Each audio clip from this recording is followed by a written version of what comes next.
Hello and welcome to another episode of You'll Only Listen Twice, our podcast where we're taking a look at all the Bond movies, both official and unofficial. As always, I'm Jake. I am Troy. And I'm GoldenEye. GoldenEye, GoldenEye! GoldenEye! GoldenEye! We did it! We made it to Pierce. We made it to a good movie. Oh my god. We survived. Jan's a satellite?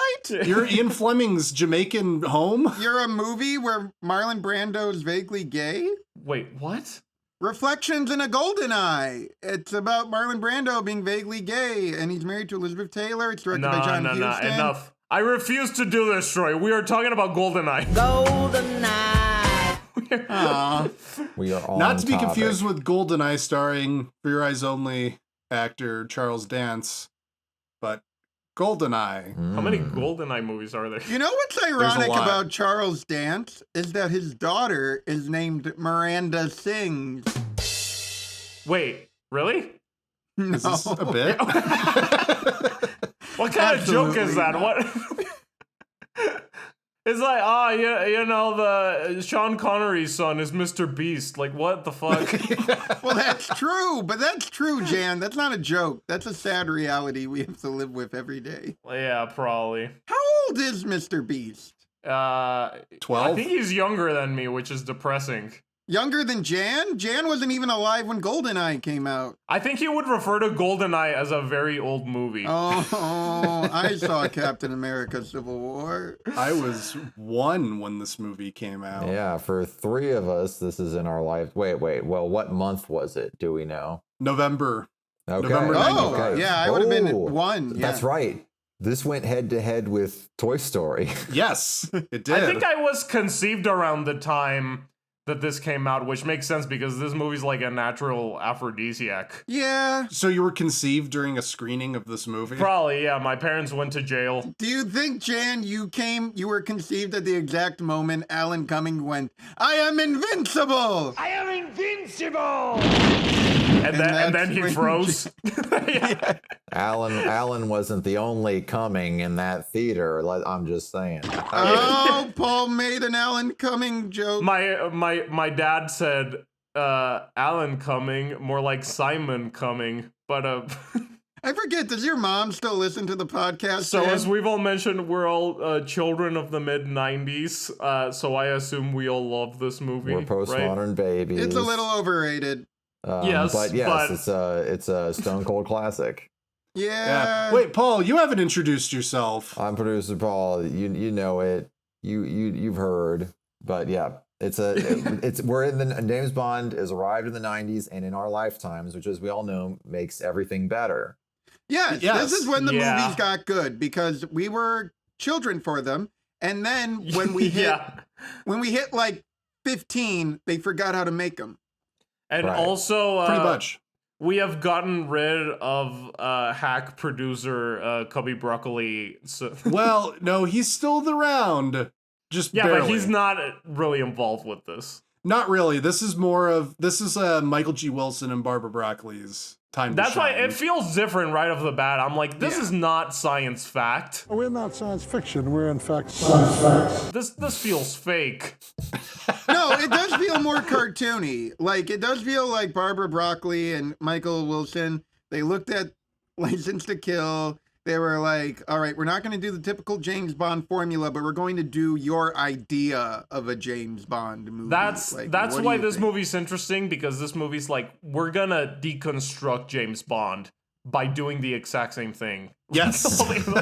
Yes. We're going to deconstruct James Bond by just doing it even harder. It's just we're gonna deconstruct him, but not really. We're just going to double down on Yeah. We're gonna comment on all the tropes that you know and love or hate, and we're not really gonna address it. It's also the Skyfall problem. But is it really Skyfall a problem? does it a little bit better.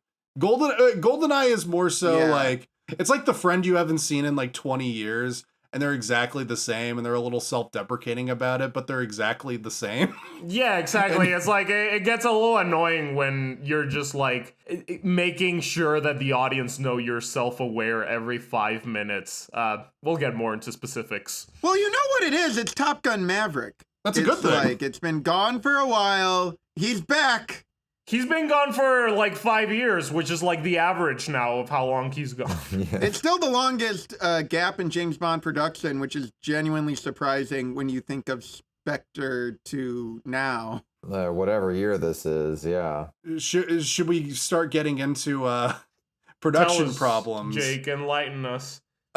So the time between License to Kill and GoldenEye is enough to fill an entire episode. Well, give us the very basic rundown. So the basic rundown is Summarize as best you can. as best as I can. So Giancarlo Peretti, you might know him as the guy who bought Canon Films. No, but okay. Decides to buy MGM, and this guy was, to put it mildly, kind of a scumbag and an asshole. So he didn't actually have funds to buy the studio, but he got a loan to buy the studio that he would pay back with all the money that the studio will eventually make. Which, making movies, selling off the rights. So he was trying to sell some of the James Bond rights. And Dan Jack, the main company that is behind Eon Productions, said, wait a minute, you can't do that. You're undervaluing our brand.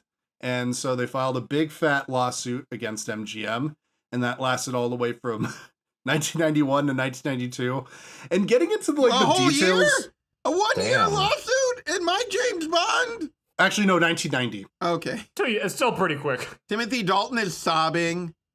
Oh, 2 years. Well, also, MGM was in really, really bad financial shape. What? Not MGM.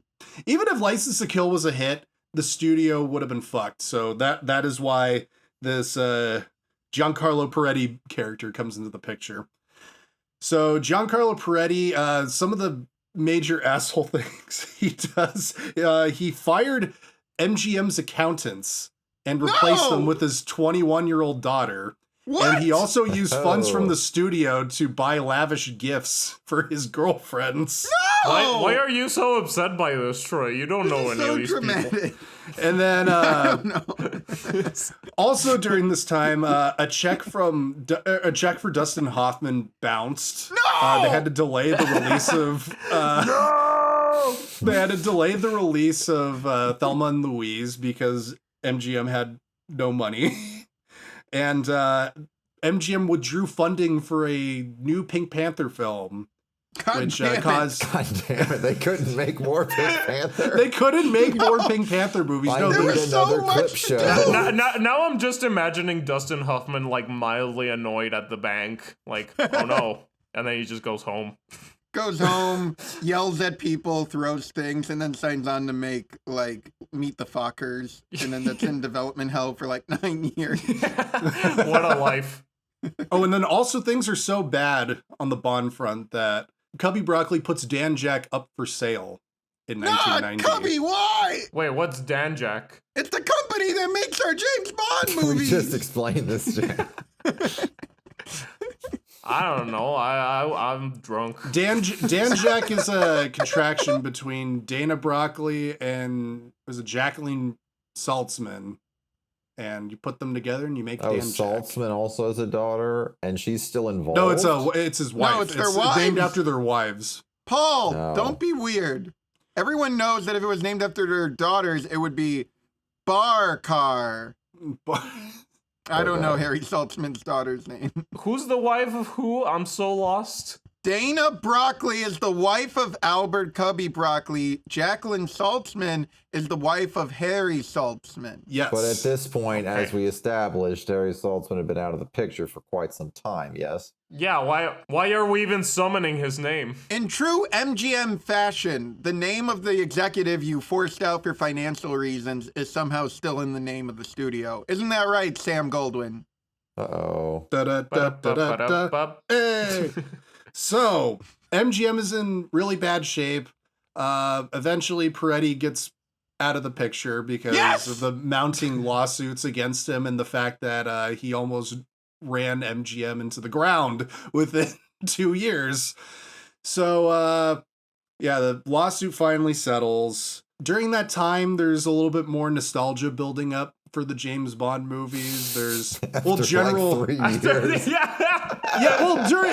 Between 1989 to 1990, because that was when the 60s, every 30, how they say every 30 years there's reigniting of nostalgia stuff. The Cold War ended in such a wet fart that everyone just missed it, I think. Christ, I miss the Cold War.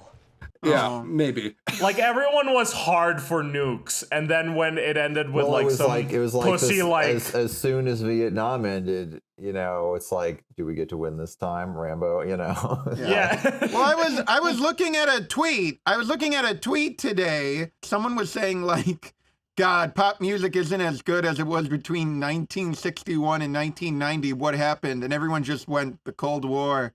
I miss the Cold War. Christ, I miss the Cold War.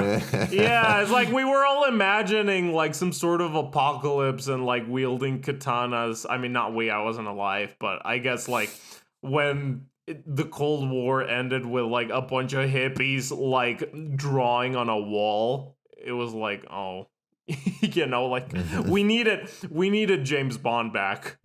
We need him back. During that time, we got, the Jack Ryan movies. There's Guns N' Roses does their new version of Live and Let Die in the early 90s. One brave man did try to make his own James Bond series during that time. Sean Connery, he did the Avengers. Let's do a drum roll. It's our good friend of the podcast, Kevin McClory. He's back. What was it? Warhead 2000? He wanted to make a television show based on his limited rights of Thunderball. And he was... Oh my God! He also had Casino Royale. And I don't know if he specifically had Casino Royale yet. This man never stops. He never stops. And it gets even better. He is courting an actor to play James Bond on this series, and that actor is none other than Pierce Brosnan. Holy shit. So he's trying to capitalize on everybody wanting Pierce Brosnan to be James Bond. Luckily, that falls through because of the numerous legal challenges of getting a show like that off the ground. Yeah, there's a very interesting Lars von Trier movie called The Five Obstructions, where he challenges a director to make the same film 5 times. And I feel like that's Kevin McClory's life. Basically. It's just remaking the same fucking movie as this weird experiment. See, it's funny because Harmony Korine made a similar film called Trash Humpers. And I feel that's Kevin McClory's life and that he's humping the trash. That is Thunderball. If you watch Trash Humpers, that's what Kevin does in his free time. Basically. Don't sue us, Kevin. We haven't recovered from our last lawsuit. So a whole bunch of stuff is going on. And the lawsuit is settled. And they're like, okay, what are we going to do about James Bond? Oh, wait. There was a James Bond TV show from 1990 to 1991. Was it James Bond Jr.? James Bond Jr. Yes, but this has an interesting story behind it because our good friend Kevin McClory was trying to make an animated television show based on James Bond at one point. Specifically Thunderball. And in order to block him from doing this, Eon Productions was like, screw you, we're going to do our own James Bond cartoon show. And the result was James Bond Jr. And Kevin McClory never made his animated TV show or his Pierce Brosnan-led Bond television series. The man never stopped. I used to watch a few episodes of James Bond Jr. in Fox Kids. I liked it. I've never seen it. I'm fascinated by, Dr. No being the Mandarin. He has like a claw. It's basically like Inspector Gadget. Oh. No, he looks like a racist caricature, and he's also glowing because Yeah, the Mandarin. it's in continuity with the movies because the last time we saw Dr. No, he was dipped into radioactive water. Wait, so this takes place after the films that have been made, but they're kids or something? No, James Bond's nephew. James Bond's nephew has joined the Secret Service, and he's fighting Dr. No, Goldfinger, and all the rest. Is he a child? He's a teenager. He's like a teenager. He's played by Woody Allen. Okay. He's a teenager. He is a teenager. And this is a cartoon? Yes, it's a cartoon. And so James Bond has a brother or sister? Yes, You are James the Bond worst has a producer brother. of all time, Paul. You don't know anything about James Explain Bond. this. I've never seen the So fucking James show. Bond has a brother. His name is Franz Oberhauser, and he has a son named James Bond Jr. What's hard to follow about this, okay? Well, we haven't gotten to Franz Oberhauser yet. The author of all your pain.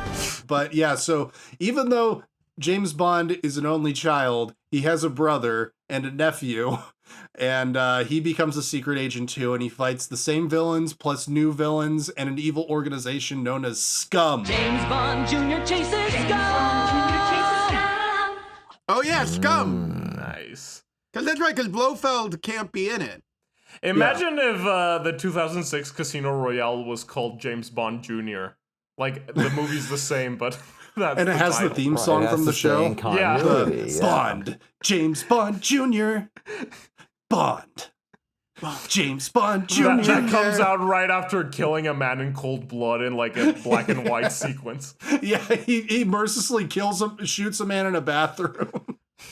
And then it's like James Bond Jr. James Bond Jr. Bond. James Bond Jr. He keeps talking about his uncle, and it's like, shut up about your uncle. Did you know my uncle is James Bond? That's why I'm James Bond Jr. The name is Bond, James Bond Jr. Oh, and Felix Leiter's surfer dude nephew or son is also in the show. Should we just make this a James Bond Jr. episode? Yeah, You know there's what? still Yeah, time. I've never seen an episode, but I'm familiar with the idea of it, and I'm pretty sure I can riff on it for 3 Well, hours. maybe we should do. I'm actually kind of serious about it. Let's do GoldenEye this time, but maybe our next episode should be James Bond Jr. Oh, that would be great. We That'd can be still fun. have time to switch the order, and we God. How release long James did Bond this Jr. show go? first. I think it lasted It's for 19 2 seasons. seasons. No, it's like I think it's like 2 seasons. Whoa, It was two? very brief. Well, first there's the Freezer saga, and then there's the Majin Buu saga. It was animated actually by the same company that did the Ninja Turtles cartoon. Yeah. Wolf Swanson, Morigami Wolf Swanson. Okay. So does that have anything to do with GoldenEye? No. They kept James Bond alive. If it wasn't for James For Bond those Jr., 2 years where no people one were would- like craving James Bond. No, well, this is from 1989 to 1995. So, like, in that vacuum of time, you had, like, all this. Yeah, you had James Bond Jr., you had the movies on TV, new audiences getting into it. We also had True Lies. Okay. Yeah, a bunch of James Bond-esque stuff. It was like exclusively rednecks that missed the Cold War watching James Bond Jr. Like, Oh, little kids. No. older than us, we were not in the world for James Bond Jr. That is still before our time. Yes. So they figure out everything. By 1993, I think MGM is like, yeah, we need to do a new Bond movie. $40 million budget. At the same time, in 1994, Albert Broccoli has coronary bypass surgery and never really recovers, so he's not able to work on the movie. So it is up to Michael G. Wilson and Barbara Broccoli to take up the reins. They decide maybe Timothy Dalton isn't the right choice because License to Kill did so poorly. And so Timothy Dalton was waiting in the wings for this whole Oh, this court is case? interesting. He kept They going were back kind and of forth. they were kind of coy about whether Timothy Dalton was coming back. They're like, we'll see. We'll see. they were dicking him around. Timothy Dalton was like, when they make the third movie, when they failed to make Property of a Lady in 1991, which also would have had Bond going up. Oh my against God, a the rogue script for mentor. Property of a Lady was insane. Like, there was one point where it was going to be like Bond going up against like robot dogs. Yeah, there was going to be we like a were Terminator robbed. lady. No, and they were going to have his mentor, like Denholm Crisp, who was going to go rogue and he was going to be betrayed. Well, I guess all this insanity was made up for us in Die Another Day. Right. Yeah, I but can't Timothy fucking Dalton, it was funny because they still offered it to him. They're still like, do you want to do GoldenEye? And he's like, yes, I want to finish my tenure right with a third movie. And they're like, no, you have to make 4 or 5 more now. And he's like, wait. Yeah, that sounds like hell. Nah. And so they go back to another certain man that they were courting to play James Bond in 1987. A man that was also courted by Kevin McClory to be James Bond in his own project. And of course, we all know who this is. Sean Connery. You're the man now, dog. Yeah, he's back. He's back for Never Say Never Again. did you guys know they actually did ask, they asked Hugh Grant, Liam Neeson, and a third guy whose name I'm forgetting. Liam Neeson would have been so funny. It's Apparently, just fun. Liam Neeson turned Would've it been down awesome. because Natasha Richardson said she would not marry him if he played James Bond. I would have liked to see Liam Neeson as Bond. That would have been weird. That would have been so fucking funny. Hugh Grant as Bond would have been funny. Oh, I'm so frightfully sorry, Miss Onatopp. I believe I'm on top of you. Oh, dear. Oh, Hugh my. Grant would have been great. Yeah. oh, Goodness me. This martini Bugger. has been stirred. Hugh It Grant hasn't would have been been shaken. like Roger Moore times a trillion. Yeah, pretty much. That would have been amazing. He would have, yeah. He has the charm, but maybe not what they're looking for. So they go to, of course, Mr. Pierce Brosnan, who is the favorite to play James Bond for years. Like, they did polls of like who should play James Bond, and Pierce Brosnan won by a landslide. He is the best looking man of all time. Yeah, well, I've said this several times on this podcast. The man was genetically created in a lab to play this character. It's so insane. Like, just a couple of movies ago, we had A View to a Kill, where like Roger Moore, great looking man, but by that I never point, thought Jan would say that. I know, I'm shocked. He's very handsome, but you gotta admit that by that point, he was looking Yes. like He Gollum needed to in stop. his in-between stage in The Return of the King, you know, like before he turned CGI. Oh no. So, and now we come to this like god person, you know, like perfect symmetrical face, incredible luscious hair, tasty chest hair. Yeah. Oh yeah. The chest hair is back with a force. And like, I mean, I know we can get into it, but like I mean, I don't know what they talked about, like with the concept of the character, the performance, whatever. But from minute one, it's like, oh, so this is the real James Bond. Like they found him. Yeah. He exists. He's real. He's here. That's kind of the weird part about Pierce Brosnan, because again, we were children. I think when most of us, when we first saw the words James Bond, it was associated with Pierce Brosnan. So that Yes. might be impacting us a little, just like how older Sure. people can only see Connery in the role. But yeah, I'm like, Pierce Brosnan looks like James Bond. Like, I know Ian Fleming didn't describe him looking like Pierce Brosnan, but he looks like Pierce Brosnan. And we've been, for how many weeks we've been talking about, like, well, James Bond needs to be like this, but he also needs to be like this, but he also needs to be like this. And I'm like, I don't see it. What the fuck are you talking about? That's Pierce. No one can do that. Like in the opening scene, there he is. That is you the know? magic of Yeah. Pierce Brosnan. I'll admit, I'm not the biggest fan of Brosnan's performances. I also have some hot takes, but Yeah, we'll go get ahead. more into it with the. He's good. He's one of the 4 good ones. Well, but, a lot of how the movie is because of Martin Campbell. Because apparently, when they brought Martin Campbell to come on, so they had a draft by Michael France, and I think he was the one who decided it's going to be set in post-Cold War Russia. There's going to be 006, and he's going to be the bad guy. Stroke of genius. A stroke of genius, and then Jeffrey Kane does a rewrite, and then the final writer is Bruce Firestein, and he's the one that like works closely with Martin Campbell. And Martin Campbell's like, we need to put everything that people know about James Bond into this movie. We need to comment on, you know, like we have to comment on what his legacy is, or like, you know, like all the tropes. We got to have the tropes and do it better than anyone else.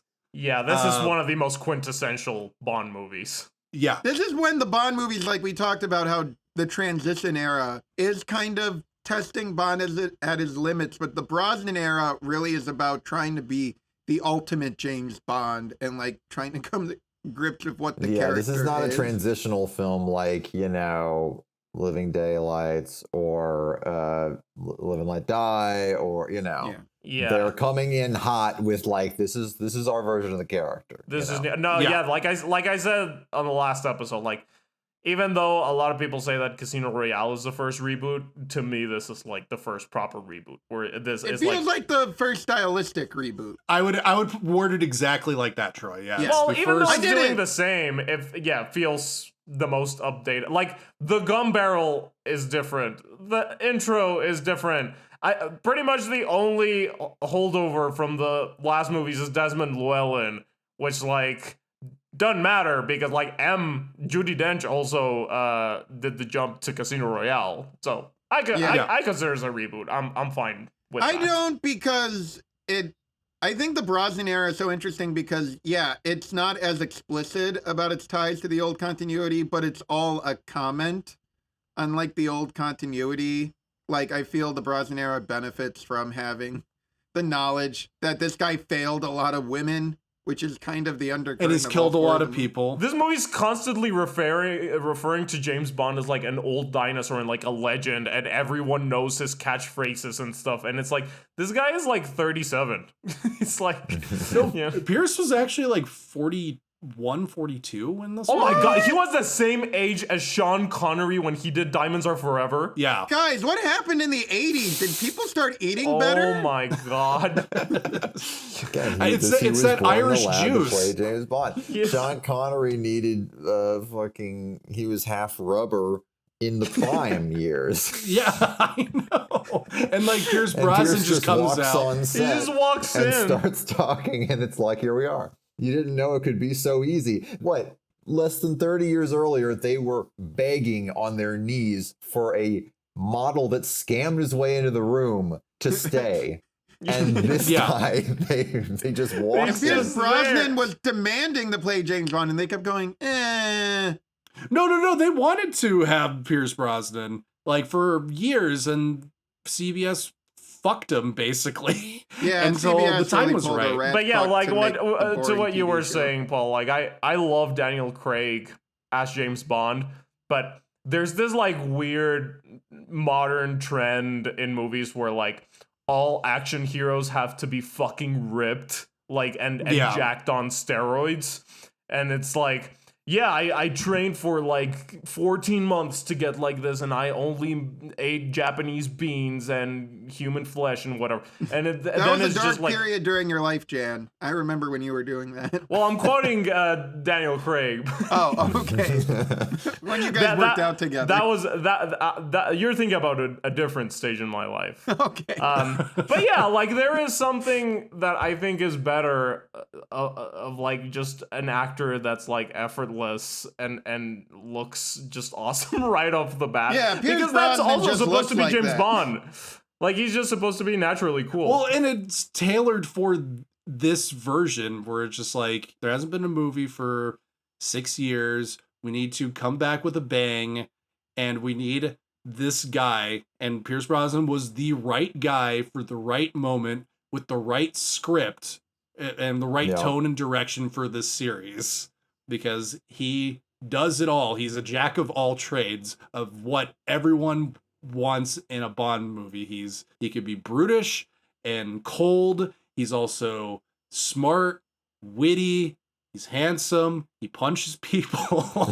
He shoots people. My hot take is like, it's like we finally figured out he is super fun to watch, but he's not like, I mean, in some ways, yeah, he's a little more severe than Roger Moore. Like he's cold and intense, but he's never too scary, and he never feels like he's bored, He's all of them combined. I would say, and this is a hot take, I guess I'll do it now at the beginning of the Brosnan era. I feel Pierce Brosnan's incarnation of James Bond is the most evil. You've said this on numerous occasions off podcast. Again, James Bond is evil, and this is the purest distillation. I know, he's the purest form of Bond, but he's so effortlessly, like, switches tones. He'll be, like, charming, and then he'll be, like, grabbing Xenia in the car and, like, putting a gun to her face and karate chopping her with a smile on his face. And then he'll go back to being, like, bubbly and cheery, and you're like, oh my God. Roger Moore did that all the time. Roger Moore, when he was mean to people, he still was like, oh dear, I have to do this again. Like, he kind of had a, and the man with the golden gun, he literally, like, almost broke a woman's arm. Like, well, yeah, because he thought he was going to get shot at any moment. Remember, Jan, man with the golden gun is Roger Moore having a breakdown. It's Roger Moore on the edge. All right, that's your reading of it. Well, that's just, like, your opinion, man. With Pierce Brosnan, like, every movie, like, he puts on being James Bond. No, actually, my problem with Pierce Brosnan, and again, I love him. I love all Bond actors. I think even George Lazenby, that fucking plank of wood, brings something to the table. I love 4 of them, and Pierce Brosnan is one of the 4. My problem with Pierce Brosnan, ironically, is I think he may be a little too perfect for James Bond, if that makes sense. I guess that could be an argument. Well, again, if you have the very valid take that this character and by extension this franchise is evil, maybe it didn't need the help that Pierce gave it to keep going. It's just like all of them have their own thing. You got Connery's the suave one, Moore's the funny one, Dalton's the brooding one. And then this one, the perfect one. It's the perfect one, and he does everything, but he doesn't fully commit 100% to any of the. Because committing 100% would be opposite to the nature of James Bond. Like, he's trying to make James Bond seem effortless. But don't get me wrong, I love Pierce, but he is the James Bond of my childhood, and whenever I see him, I'm happy. He has. Yes. Hands down, like, the first second he's on screen in this. I mean, shall we just get into it? Well, wait, real quick. I do want to make this point. Does he get the most close-ups of any other James Bond actor? Deservedly so. Have you seen that face? It's a 90s movie. Well, it's like, we need to, like, the first time we see him, we need to have a cool close-up where he opens the door. We need to have a close-up when he says the name's Bond. James Bond. The name's Bond. James Bond. There are multiple, like, iconic shots of just his face with the perfect studio lighting, and you're just like, this is the guy. This is the guy. You're going. I was watching on my TV screen, and, like, he's so handsome, and the camera is so close to him. I was just like James Woods in Videodrome, just like feeling my TV screen. And then Gimli, your cat, walks in, and she's like, yeah, and Melissa's like, "What the hell is happening here?" But yeah, before we talk about the movie proper, I just gotta say, this has one of the best teaser trailers of all time. Yes. Oh my fucking god. I love that. That is that's in contention with one of the best trailers ever made. 1,000%. It's even incredible. Better than the Tom and Jerry movie trailer. Even better than the Beekeeper trailer. Insert audio here. Okay. Soon it will be in every town, every city, every country. You can't run. You can't hide. Nothing can stop it. Boo.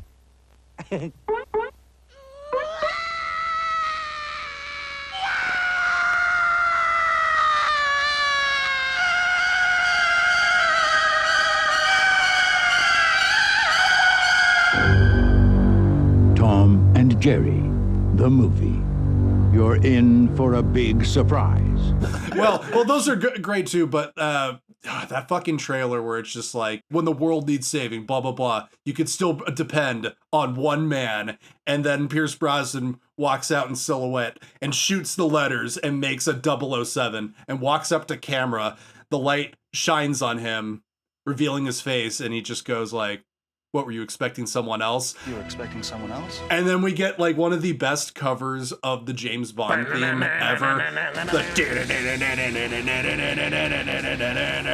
And then you're just like, I'm sold. Like, I wish I was conscious enough to know trailers when I was like 1 year old and I was at a movie theater to see that.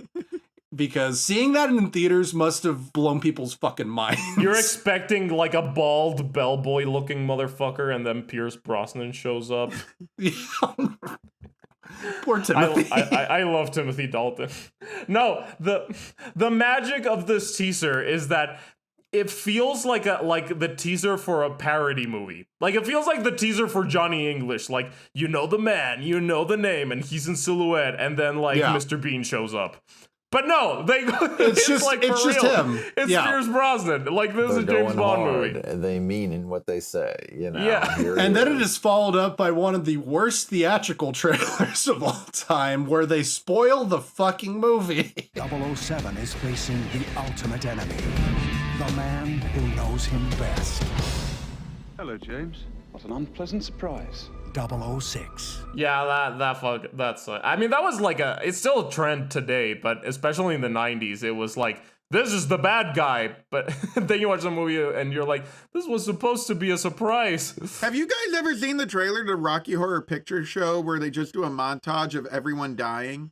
Like, they show you every death in the movie, and I'm like, spoilers. But that's okay. It's okay. Guys, let's be honest, it wasn't that surprising when 006 went rogue. Well, sure, but come on. You don't need to spell it out. I am shocked every time I see this movie, Troy. I don't know what you're talking about. Every time you see Sean Bean alive, you're like, yeah, that's not right. But I saw him die. He's dead. All right, we're going to get into the prologue. I'll bring it up then, but I have a very specific question about that whole situation. What's the question? Well, we're so close to that. All right, fine. So James Bond is an expert in firearms. He's been in the field for years. He's seen people get shot all the time. He can't freaking tell when when it's like a blank and like a guy has not actually been shot in the head. But right he was in front far of him. away and he ducked out, and then he hid under the chemical tanker. So he didn't. Your head explodes. Sean Connery and Roger Moore couldn't even defuse bombs, and that's part of their job. No, Roger Moore does defuse a bomb, though, at least once. Yeah, Roger Moore defused the nuke in the circus, Paul. How quickly you have forgotten Octopussy. Eventually he learns how to do it. And he uses the explosive device inside a nuke to blow up a gate in Spy Who Loved Me. Well, fuck Roger Moore. GoldenEye. Okay, let's talk about GoldenEye. We got to talk about the dam. Awesome. The very first scene of the movie. In 1986, it's a prologue set in 1986, which was the year when Pierce Brosnan was first announced as James Bond. Oh. Yeah. This intro is awesome. I love it. It's like right off the bat, before any action starts happening, like, you can tell that we are free of John Glenn's like basic coverage, you know. Oh yeah, because, no, like, the movies look like movies now. Yeah, like it starts with a low shot, and it's just the feet, and then it pushes in, and you're like, this feels like different. Like, this feels like it has energy, thought put into it. And then it starts off with one of the coolest stunts, and freaking James Bond bungee jumps off of the side of a dam. Is so cool. And it's very cool. And we never see his face. And he is completely in silhouette as he's lasering his way into the thing. And the only thing you get is his eyes. And then he sneaks into a ventilation shaft that leads into a bathroom. And a man starts taking a shit with a newspaper. And then the first time we see Pierce Brosnan, the man lifts down his newspaper. And Brosnan is hanging upside down. And he says, "Beg your pardon, I forgot to knock." Beg your pardon, forgot to knock. And he sucker punches him. This is the greatest introduction to any James Bond ever. Yes. Just like that upside down, like weird smile that he does, you know you're in for something special. I'm so excited for Spider-Man. Yes. No, and what's even better is that, like, the shot after that, when he drops down from the vent, it looks like a turd dropping out of the man's ass.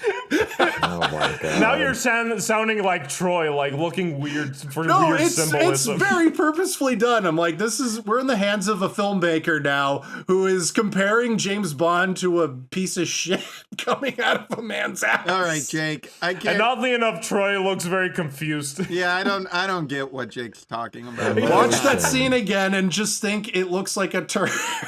You're always thinking of turds. I mean, Jake, I've seen James Bond movies that look like a turd. Even I wouldn't go that hard on GoldenEye. Damn. I have to stop in the bathroom.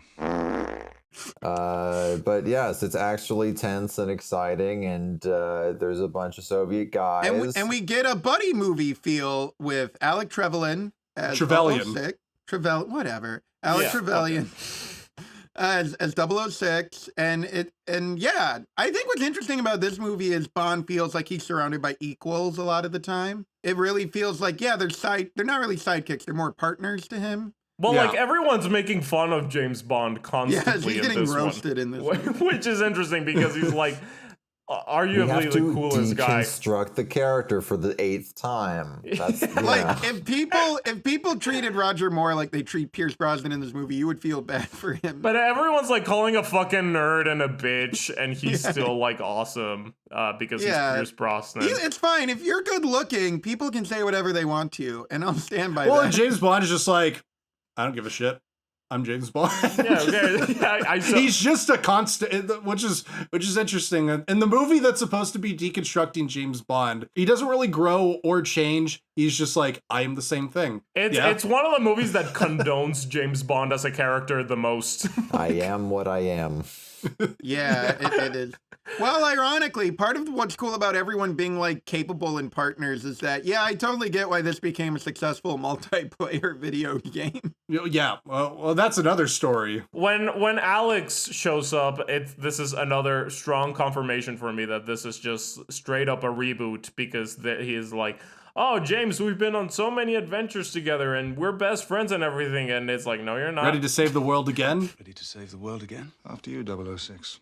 Yeah. Well, I was actually trying to think about this. Within the context, if you see all the movies as canon and roughly happening when they did. So this happens in 1986.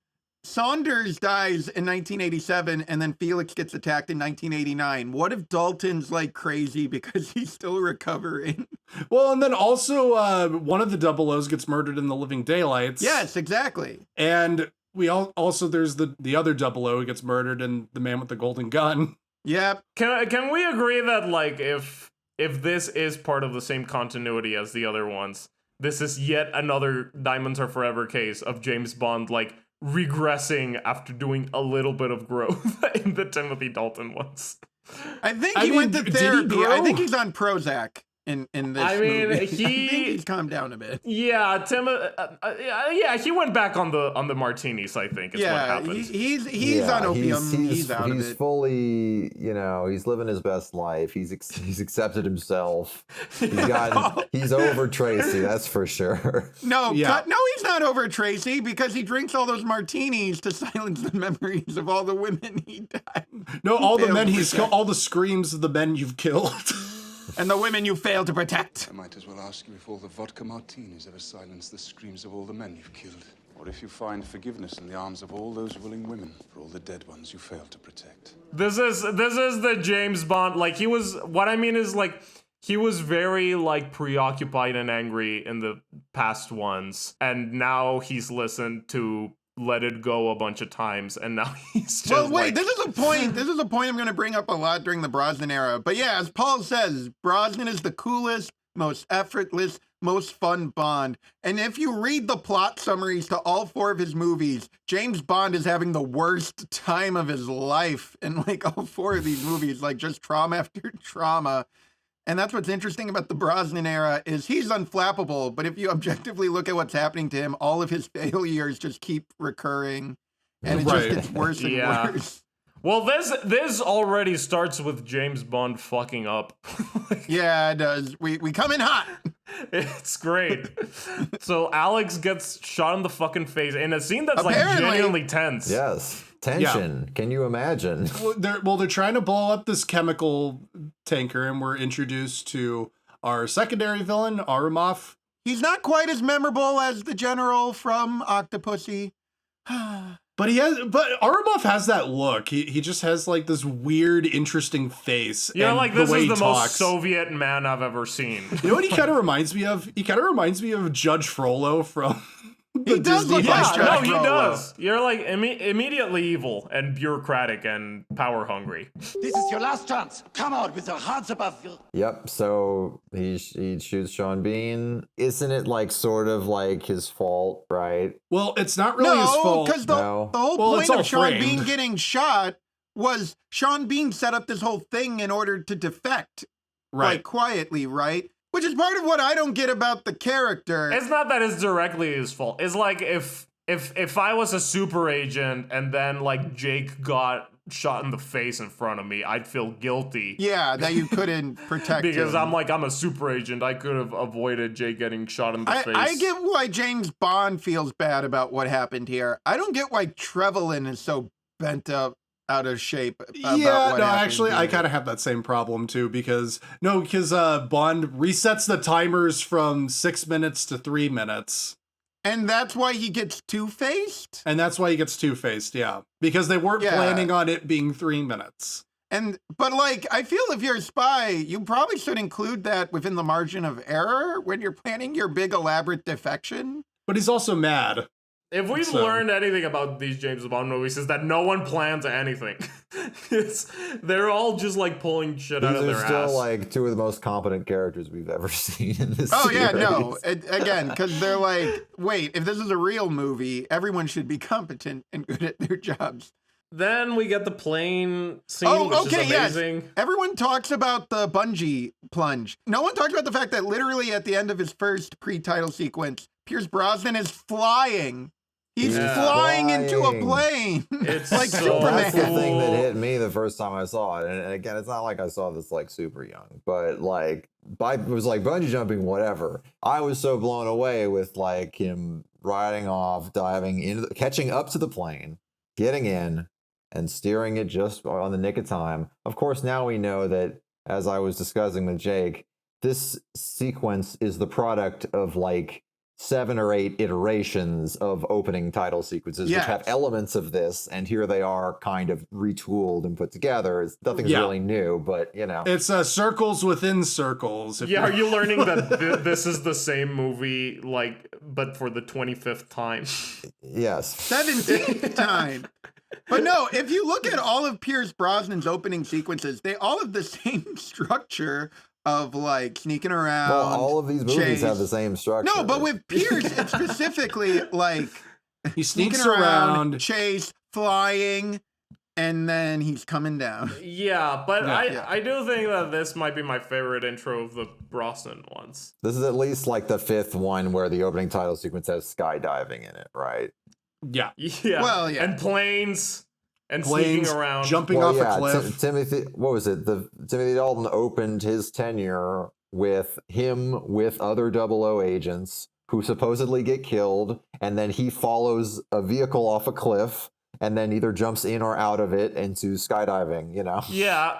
Octopussy also sneaking around, then he gets on a plane, blah, blah, blah. Yeah. Yep.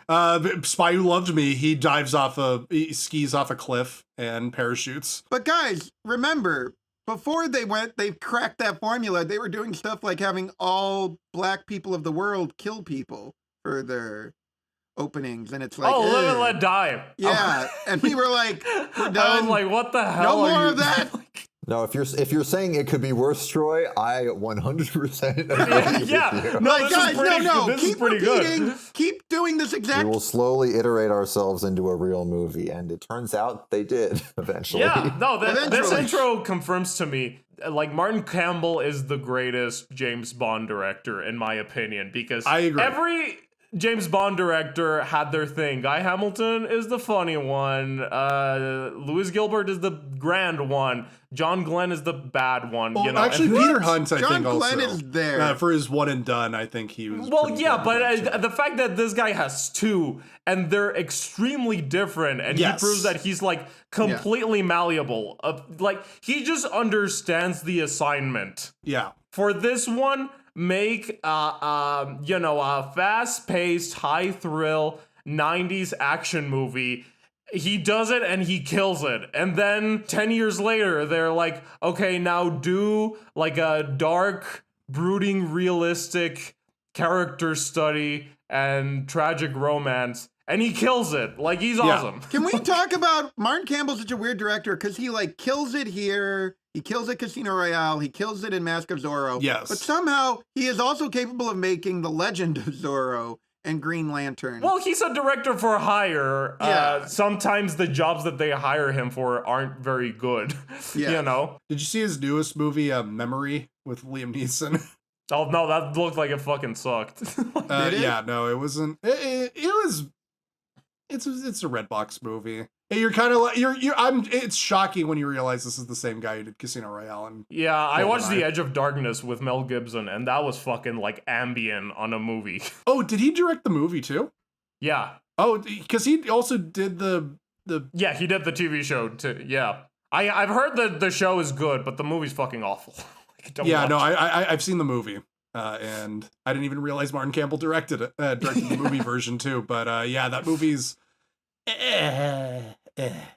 Just have him direct every James Bond movie. Do it. He's only 87 years old. Yeah, so Oh, yeah. the average age for your James Bond crew member. Yeah. Right, exactly.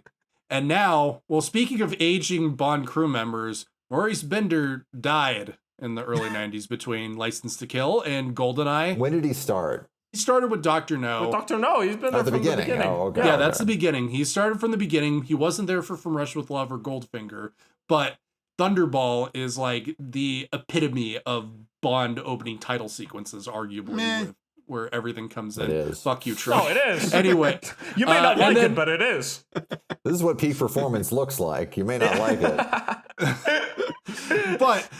but like through the 70s and 80s, it's kind of like hit and miss with his title sequences where they kind of look Through a the little 80s dated. is horrible. Like, he's just Yeah. like lazy, like just shooting Like stuff. there's some times where there's like a cool image. I mean, we all liked the License to Kill opening sequence. No, we do not. All right, Troy again. Fuck you. Fuck you. Again, you may Dog not like sucks. it, but this is what peak performance looks like. Yeah, well, during the 80s. And there's like moments, like I said a few episodes ago, that Maurice Binder's 80s tenure is fucking rough. And it is. But I'm watching it again, I'm like, there's still like some cool looking images, even though it's pretty homogenous at this point and they kind of look super dated. Now we got Daniel Kleinman, Yes. who does all the Bond The intros master. up until the present day, except for Quantum of Solace. This And- intro isn't dated at all. This one's amazing. What are you talking about? I love polygon graphics. This looks incredible. It looks amazing. It looks fine, but like What? the old Pierce era, it's all CGI. This is okay. This intro is incredible because like we're rid of these like lazy interchangeable always just naked ladies Maurice Binder shit. Some of these ladies have clothes on. I know that was disappointing. This one is part of the story. Yes, like, I appreciate that part of it. especially like if you're watching it way later. You know, if you're watching it in 95, you know this is the first Bond after the Cold War. But if you're watching it in 2021 or whatever this year is, the intro reminds you of that. And that Yeah. becomes like a central I part like of the that story. part. I like Yes. that aspect of It's it. it's a great way to show the passage of time and Yeah. do it in the most Bond way possible. And it looks fresh. It looks new. It looks coral. slick. It's The amazing. visuals are amazing. It looks like PlayStation 1. No, it No, doesn't. it It does looks not. great. I think it still holds up. It looks Well, pretty it's very amazing. it's very current for that time, right? Yes. I mean, CG was barely a thing. I was just in theaters like a year ago, and it looked fantastic on the big screen, and people were like cheering and shit. Whoa, wait, Jan, you were in a movie theater in 2020? No, it's now 2021. I was there with a mask. Yeah, but you said a year ago. Shit, fuck. I fucked up the timeline. He rented out the theater to watch the movie on his personal 35 and I just millimeter masturbated print. to Pierce Brosnan by myself. We got him, everyone. I also love this intro because obviously, like, the image of naked ladies dancing on top of giant Lenin statues is right up my alley. Like, That's just what the inside of your brain looks like. That's my Yeah, brain. this is a peek into the inside of Jan's mind. And the song, I think, is amazing. Sounds pretty good. Fucking love GoldenEye by Tina Turner. So And who wrote it? Like, Bono and the Edge. Bono. So it's funny because I've always loved this song, even though I'm not a huge U2 fan. But like, I was watching The Sound of 007. Oh yeah, where they're talking about it, the writing of the song and the demo. It's not really a documentary. It's more like an ad for No Time to Die. But there's one really funny part where like Tina Turner is going like, they gave me the song and it was horrible. I made it good. You're listening to the original one. It's just, Bono's vocals, which is just like, and then you got Tina Turner who like does the Bondian like those high notes. Yeah, and the orchestration is amazing. Yeah. It's very much a return to Shirley Bassey mode, which is needed after that long time away, and like they somehow get that vibe back, but it feels current for that time, which is an accomplishment. Oh, we didn't even talk about like the gun barrel. Oh yeah. Let's talk about the gun barrel. I think the Pierce Brosnan gun barrels are like the best ones, hands down. I agree. Do we feel his suit is a little baggy in this gun barrel? I don't think it's not baggier than Roger Moore's. Well, Roger Moore had bell-bottom pants. Yeah, he's going to disco. He's gonna shoot this guy and then like fucking go Saturday Night Fever and shit. Like Pierce Brosnan has a perfectly tailored suit.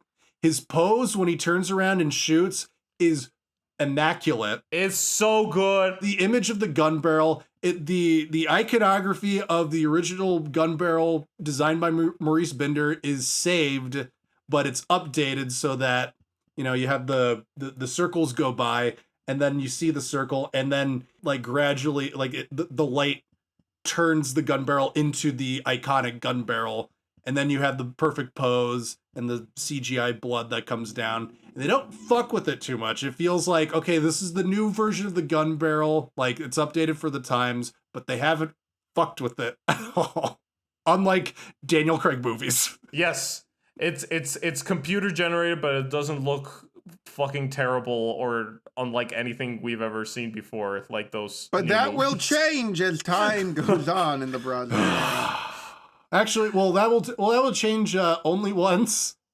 And it's weird, but we'll get to it. Wait, okay, before we completely get off the topic of the song, talking about the lyrics, who is the song GoldenEye about? It's not about the satellite. I thought it was about Trevelyan. Yeah, so has he been watching you since you were a child? I think that Bono thought that the bad guy was called GoldenEye. GoldenEye will see your focus. Maybe the satellite has been. I mean, it's been there for a while. No, because this is basically like, if you listen to the song, it is like Goldfinger Part 2. Yeah. You'll never know. But who cares? I kind of care. I probably wouldn't put it in my top 10 Bond songs for that reason. Yeah, but it is a we jam. railed against plenty of these songs for being too literal, coherent, and literal. Well, The Man with the Golden Gun is like the most literal Bond song of all time. The Man with the Golden Gun. He's got a third nipple. He's got a third He's nipple got and a single short shot. person as an assistant. Throw him in a suitcase and tie him to the mast. The Man with the Golden Gun. Good night, Mary, good night. I like James Bond is here. The Man with the Golden Now that's a theme song. We're talking about music right now. What do you guys think of the score? Oh, the score's garbage. I'm with Martin Campbell on it. It sucks. This score gets so much flack. I don't know, maybe it's like a nostalgia thing because this is hands down the James Bond movie I've seen the most.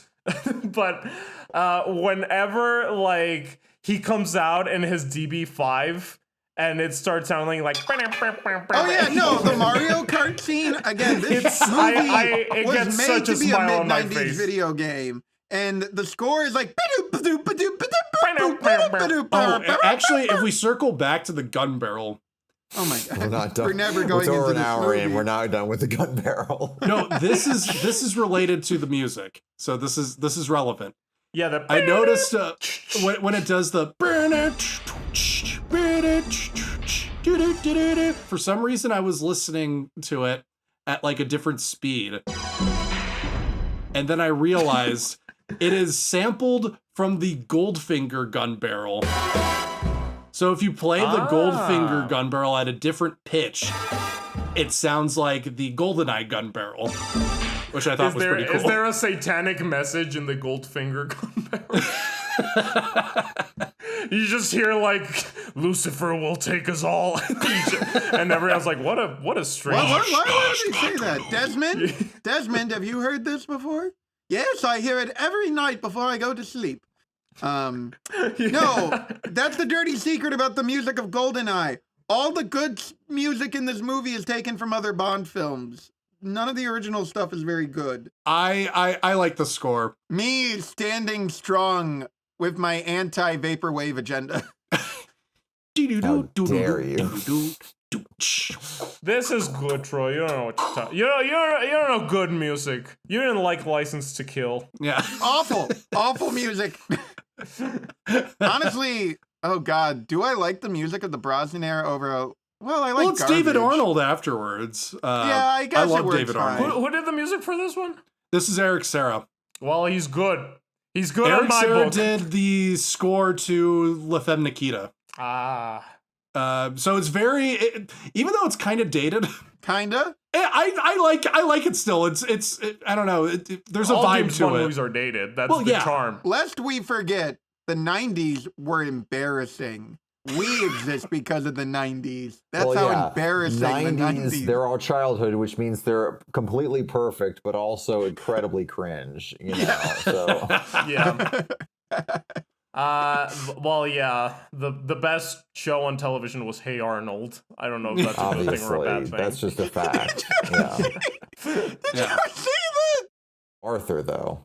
Wait. And I say, hey, what a wonderful kind of day. Jan, the bit is back. Did you see the tweet where someone was like doing a conversation mode where it's like, me, I'm trans, you, okay. Hey, Arnold, grandma, I gotta put out the fire up here, with this fire hose. And then hey, Arnold's grandpa, sweetie, Pookie, you're gonna burn those cookies if you leave them on the stove too long. And I'm like, yes, that is basically how Hey Arnold works. All right, can we talk about the actual movie? Yeah, okay, Yeah. so the Hey Arnold movie came out in 2003. Yeah, I was confused. I thought the bad guy looked like Dino Spumoni. You remember Dino Spumoni from Hey Arnold? I thought he looked too much like the developer. I'll smash a vase, the radio, those little teacups from Limos, your wacky paintings on the walls, darling, pow! I'll smash them all. They should have gotten Dino Spumoni to do a Bond theme. Oh, he would have been so good. No, Dino Spumoni doing the new Bond movie when it comes out. It would be a great comeback career for him and his songwriting partner. He was actually the original choice for No Time to Die. He was like, no time to die. No time to die. No, Paul, we're not moving on. We're staying on Dino. This is a Dino Spumoni podcast. I learned my lesson. You won't see Dino going around punching out photographers anymore. You know, the ending car chase of the Hey Arnold movie reminds me a lot of this car chase at the beginning of GoldenEye. Oh, Yeah, you mean I the was Mario gonna Kart say scene? it influenced Mission Impossible 2.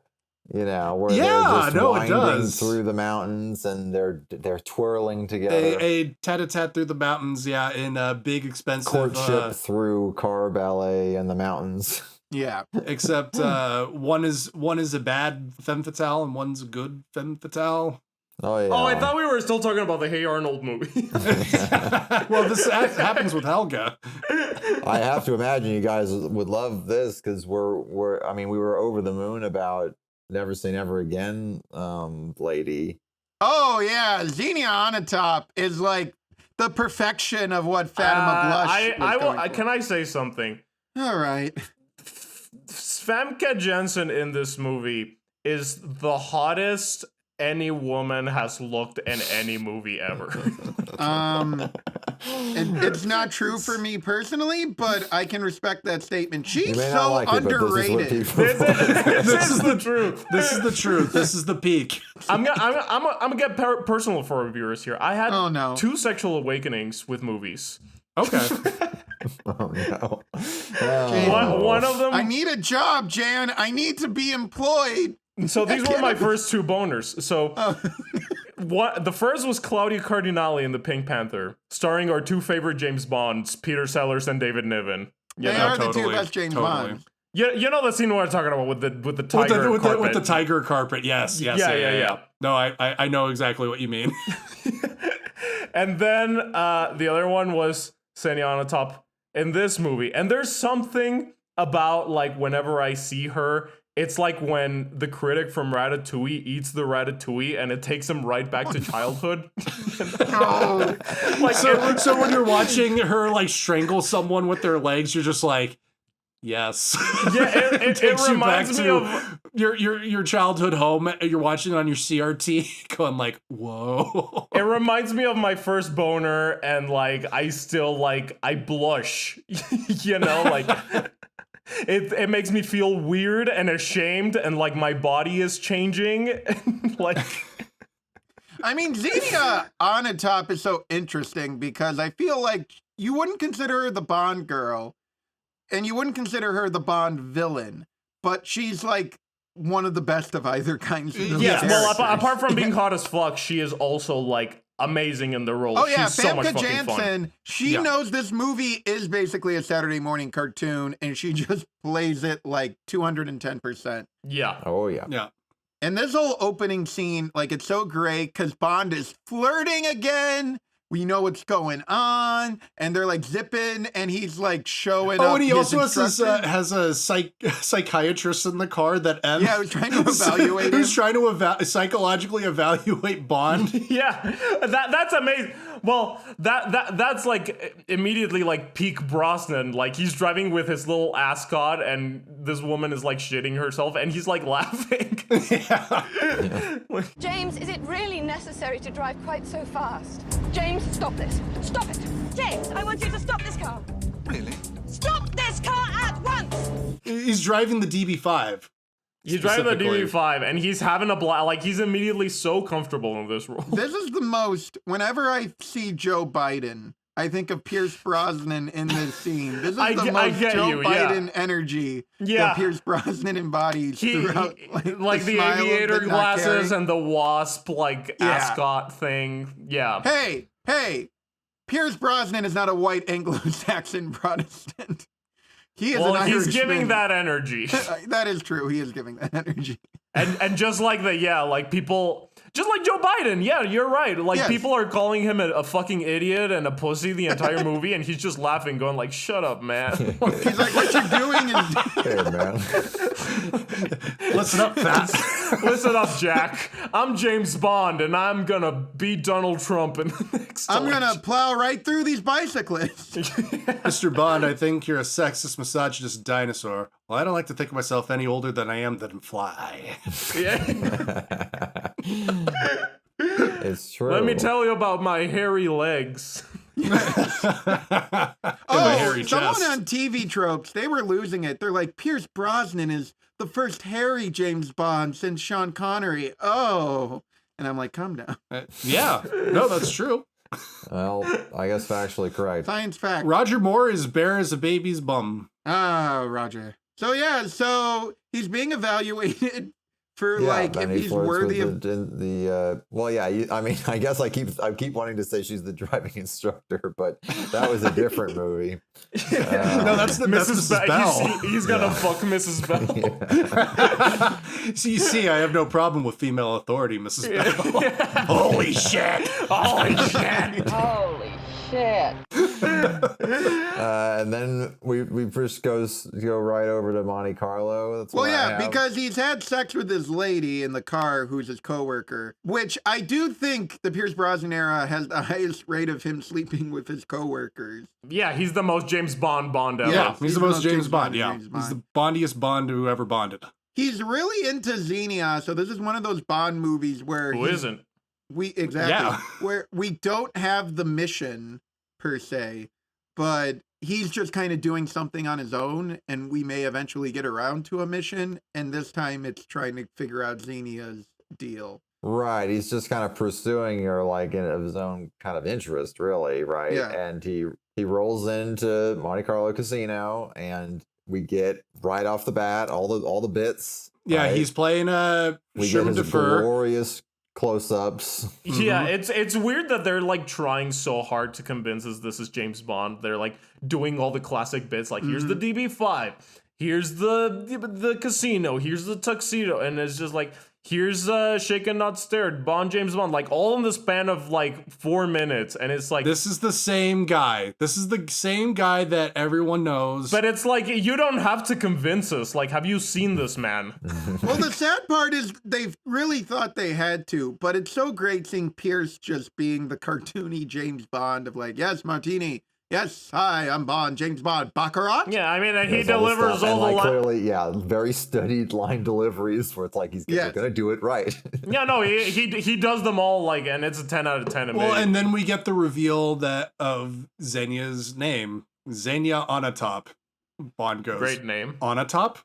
She goes, Onatopp. Xenia Sergeyevna Onatopp. Onatopp? Onatopp. And we get the innuendo names of Checked the off yesteryear that Bonds. box. Yeah. Yeah. Check off that box. And Guy Hamilton reaches through the grave. Yeah. I'm back, baby. So is he? He's just following Xenia because he thinks she's interesting, right? I forget Yeah. at what point does he Well, catch I've on always that found there's it like something really going weird that on. it's like, yeah, they're just kind of like, it seems like they're like running into each other mostly, and then she turns out to be like a main bad guy in this like plot. Yeah. I think like simultaneously, isn't he also watching the Tiger helicopter or Right. something? Well, that is the other. Yeah, they don't really set that up very kind of funny specifically. thing where it's like we're gonna demonstrate this covert Helicopter. stealth helicopter in the middle of Monte Carlo. Which is impervious to EMPs. That's the main thing. Yeah. And then Xenia just hops in and flies off, right? No, she squishes a man to Yeah, death. she strangles a man. We get her gimmick. She's also a henchman with a gimmick. We had Oddjob with the hat. We had Jaws with the teeth. Xenia Onatopp kills men with her legs as she's fucking them. Xenia, I can't breathe. It's probably the most sexually charged scene I've seen since like I Am Yellow.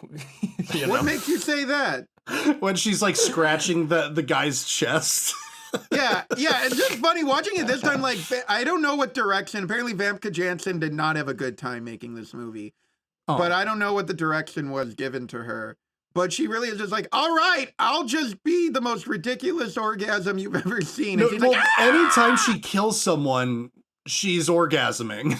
Yeah, that's what makes it so much. Like, I don't know how what the fuck the direction was in the X-Men movies, because she's so fucking like bland and nothing in those, and here she's like 1,000%. Well, yeah. Obviously, the X-Men movie she was in, some might argue, did not have directors on set for much There of the was shoots, never a now that director. we know. Yeah. I mean, I think with X-Men, the whole thing is they thought they were going to build her up to be evil Jean Grey, Dark Phoenix in the third one, where she probably could have gone full Xenia Onatopp, but then stuff fell through and Brett Ratner took over that movie. Another and director did that all- doesn't exist.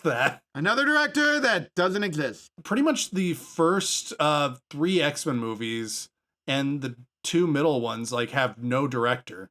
Yeah. Like, no one, like, it's just blank. Very unproblematic movie series. Yeah, I'm surprised Matthew Vaughn and Simon Kinberg made even the ones they didn't work on. Yeah. No, when she gets excited, she reminds me of Doug Walker whenever he like. No. There is no person that reminds me the least. Don't ruin this for me, Troy. Oh, bad credit card! God damn it, I'm never gonna be able to watch that scene. Bond opens the closet and Doug falls out. Like, Oh, yeah. yeah. I love that the expression of the corpse face changes between shots because, like, he falls out, he has like just a dead face, and then when he lands on the ground, he looks like a cartoon corpse, like. Yeah, like he had a good time. Mouth He died is doing what he open. loves. I mean, it's actually what it is Bo is afraid. It is. Yeah, you're right.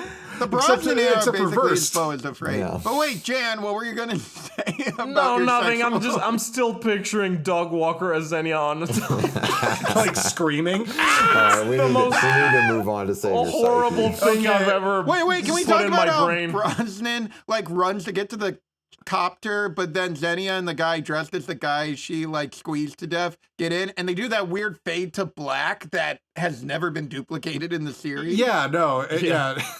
That is weird. It's like they're admitting, yeah, it's kind of a big jump for the rest of the movie from this part of the movie. Let's just go to black for a What I bit. find even weirder is like that next scene where like Bond is trying to like prevent the helicopter from going. Like he's like the chillest James Bond hands down so far because he's going at what I can only describe as like a mildly brisk pace. Like he's not even running. Yeah, Pierce Brosnan's Bond is disconnected. He's got to be inconspicuous. But he gets caught anyways.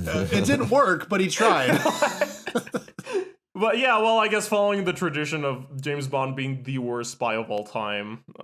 They understand the character. And now we get to that fade to black takes us to Cervanaya, the satellite Yeah. base where the Oh, GoldenEye is kept. Is this like the longest chunk of a movie after the post-credit scene without James Bond in the whole series? Well, I was gonna Yeah. say, like, I love this movie, but kind of not a big problem, but definitely a problem I have with it is that very much so like our podcast, the first hour is like nothing, and then everything happens in the second hour.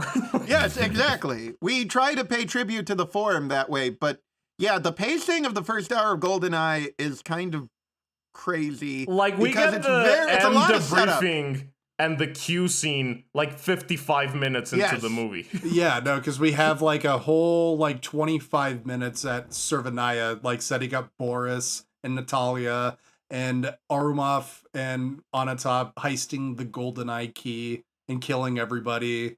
And Xenia's getting like really turned on shooting everybody. Which is She's so great. hot. That might be my favorite scene of hers. It used to be until you said that she was Doug Walker. Now I can't watch Well, it. much like Doug, whenever Doug just starts Well, blasting. Doug is very comfortable with his firearm. I want to see Doug. No, I don't want to see this. I don't want to see Doug don't ask for orgasming. it. Yes. Someone's going to do it. Okay, well, we need to talk about how this series is breaking barriers. We finally have representation for 4chan users in James Bond. Yes. Boris. It's not just a computer theme. It's a messaging theme. Yeah. It's a messaging theme, and he's very he's an incel, basically. He's an incel, yeah. And Alan Cumming, Floop. Floop himself. Floop himself is delightful in this role. He's not really a henchman, but is still like one of the most memorable side characters in any of these movies, in my opinion. Because he has a catchphrase. I am invincible. I am invincible. I am invincible! I am invincible! I am invincible! Yeah. Better luck next time, slugheads. Troy, I know you like this movie, not GoldenEye, but I don't know if fuck it. We'll find out. We'll Find out. Did you notice that Boris has the same name as the main character of another James Bond Woody Allen in Love and Death.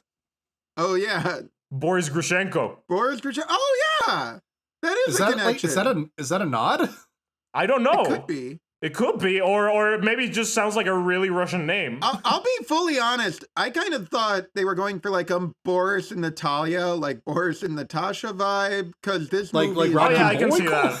Yeah, like Rocky and Bullwinkle. Yeah, like Rocky and Bullwinkle. That was more the Boris I was going. We should review that. That's Robert De Niro's greatest moment. Review Rocky and Bullwinkle or Boris and Natasha? Now, do we do this after James Bond Jr.?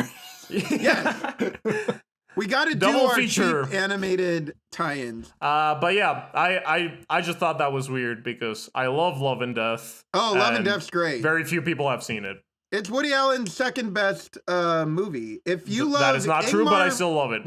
If you love Ingmar Bergman and Tolstoy parodies, watch Love and Death. Because clearly, if you're listening to this podcast, you love Ingmar Bergman movies and Leo Tolstoy parodies. But Boris is great. Natalia, so-so. I like Natalia fine. She's not the worst nice. Bond girl. Yeah. Especially after the last few we've gotten. But I still, whenever I see these movies, and usually the central romance is like my least favorite part, I've started to wonder, like, do these movies need a romance? Like, that's the whole point, guys. You can't. If you cut out the romance, it just becomes Mission Impossible.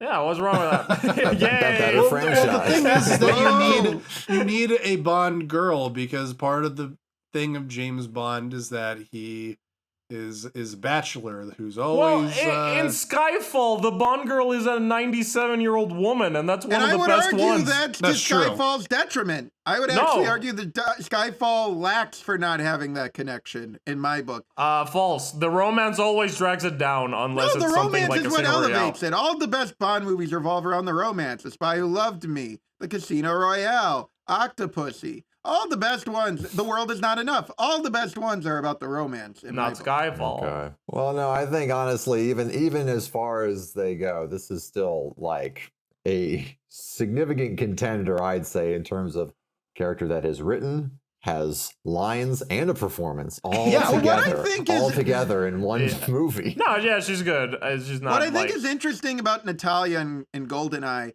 is she seems to be a very concerted attempt to write a character we would describe as a normal person and have them like be equal to Bond. Like she works in an office.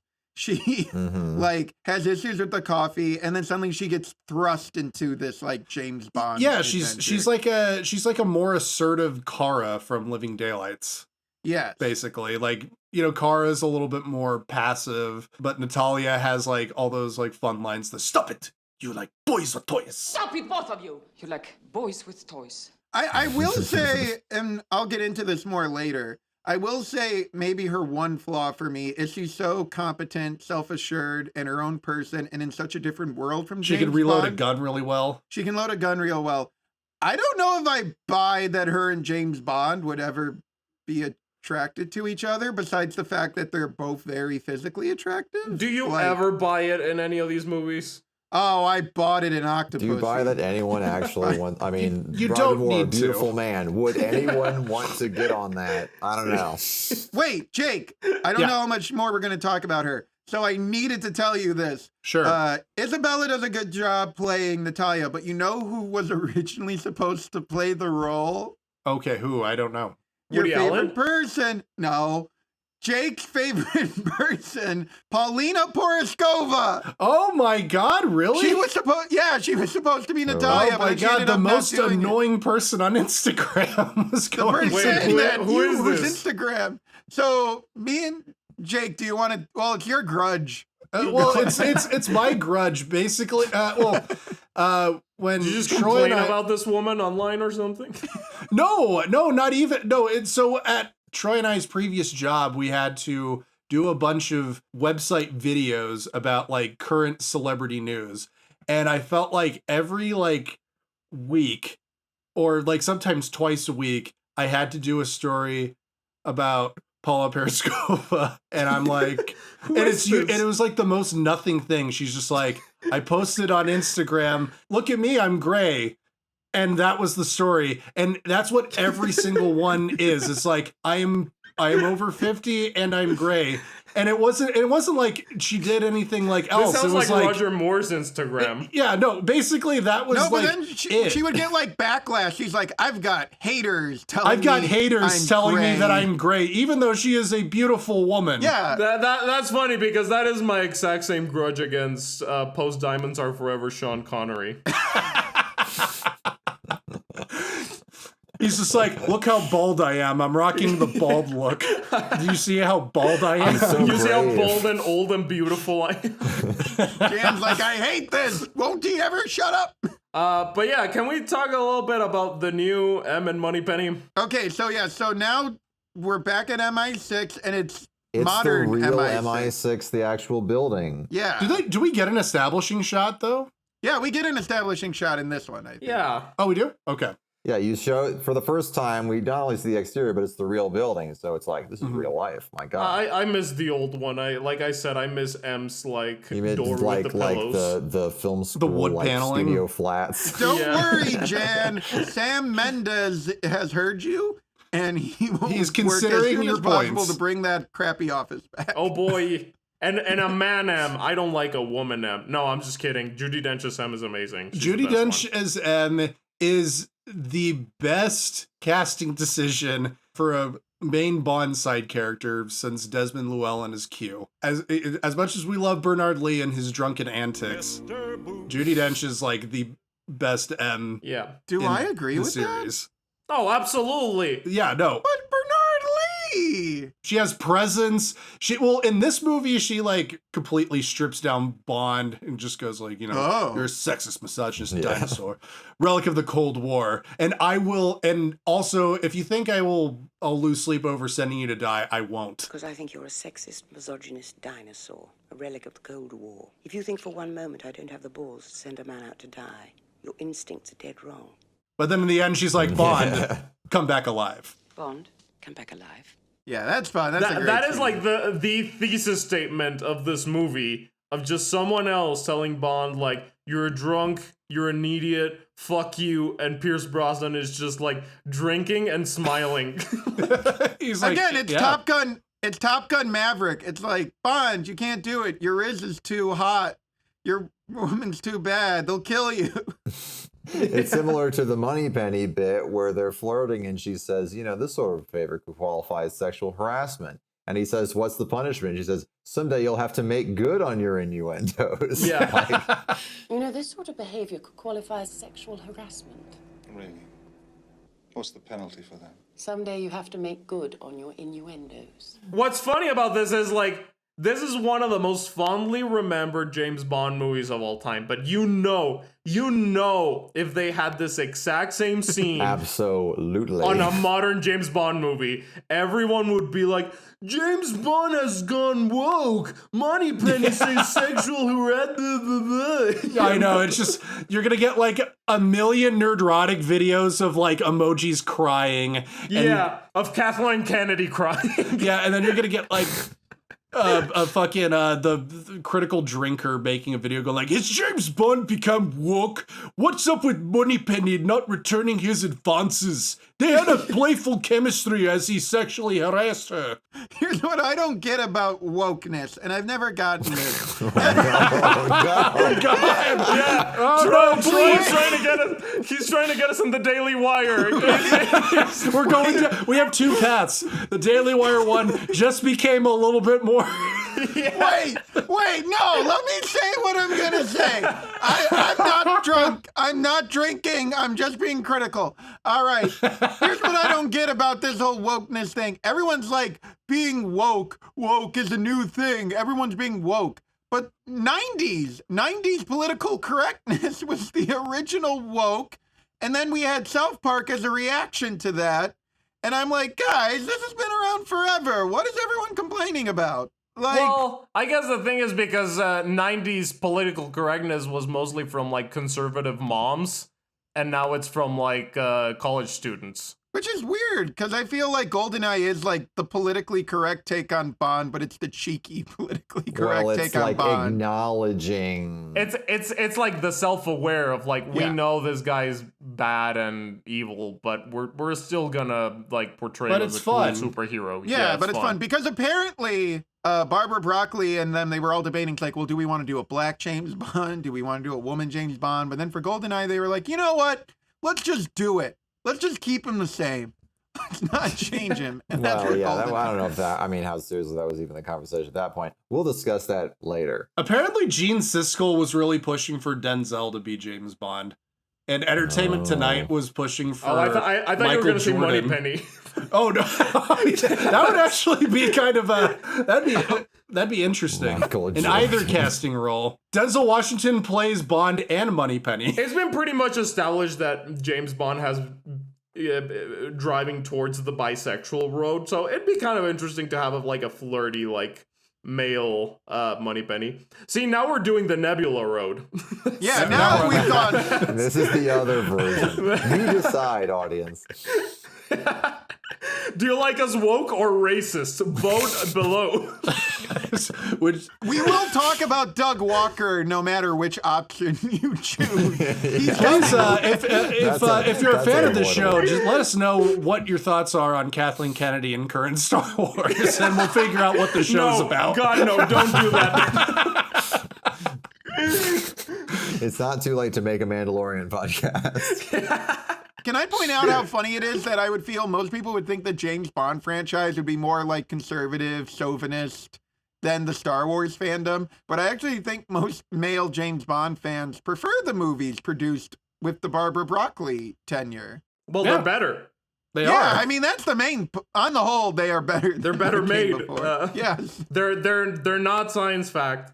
I do think it's funny that Moneypenny starts like very assertive in this one. I like this Moneypenny a lot, but then in like you get to Die Another Day and she's like completely different. She's literally like, Die Another Day, like she's literally has VR glasses and is simulating sex with James Bond on she's Q's simping desk. for him. Like, well, in a way, they make good on the as the setup and the innuendo. Right? I guess no, so. as I said, watching the Brosnan films, everyone at MI6 just gets sadder and sadder. Q dies. Moneypenny becomes an incel. Pierce Brosnan becomes a rogue agent who has been tortured in North Korea. Like, it's just a tragedy for 4 movies as everyone's cool in GoldenEye and then they just like. But it's so zippy throughout, even still.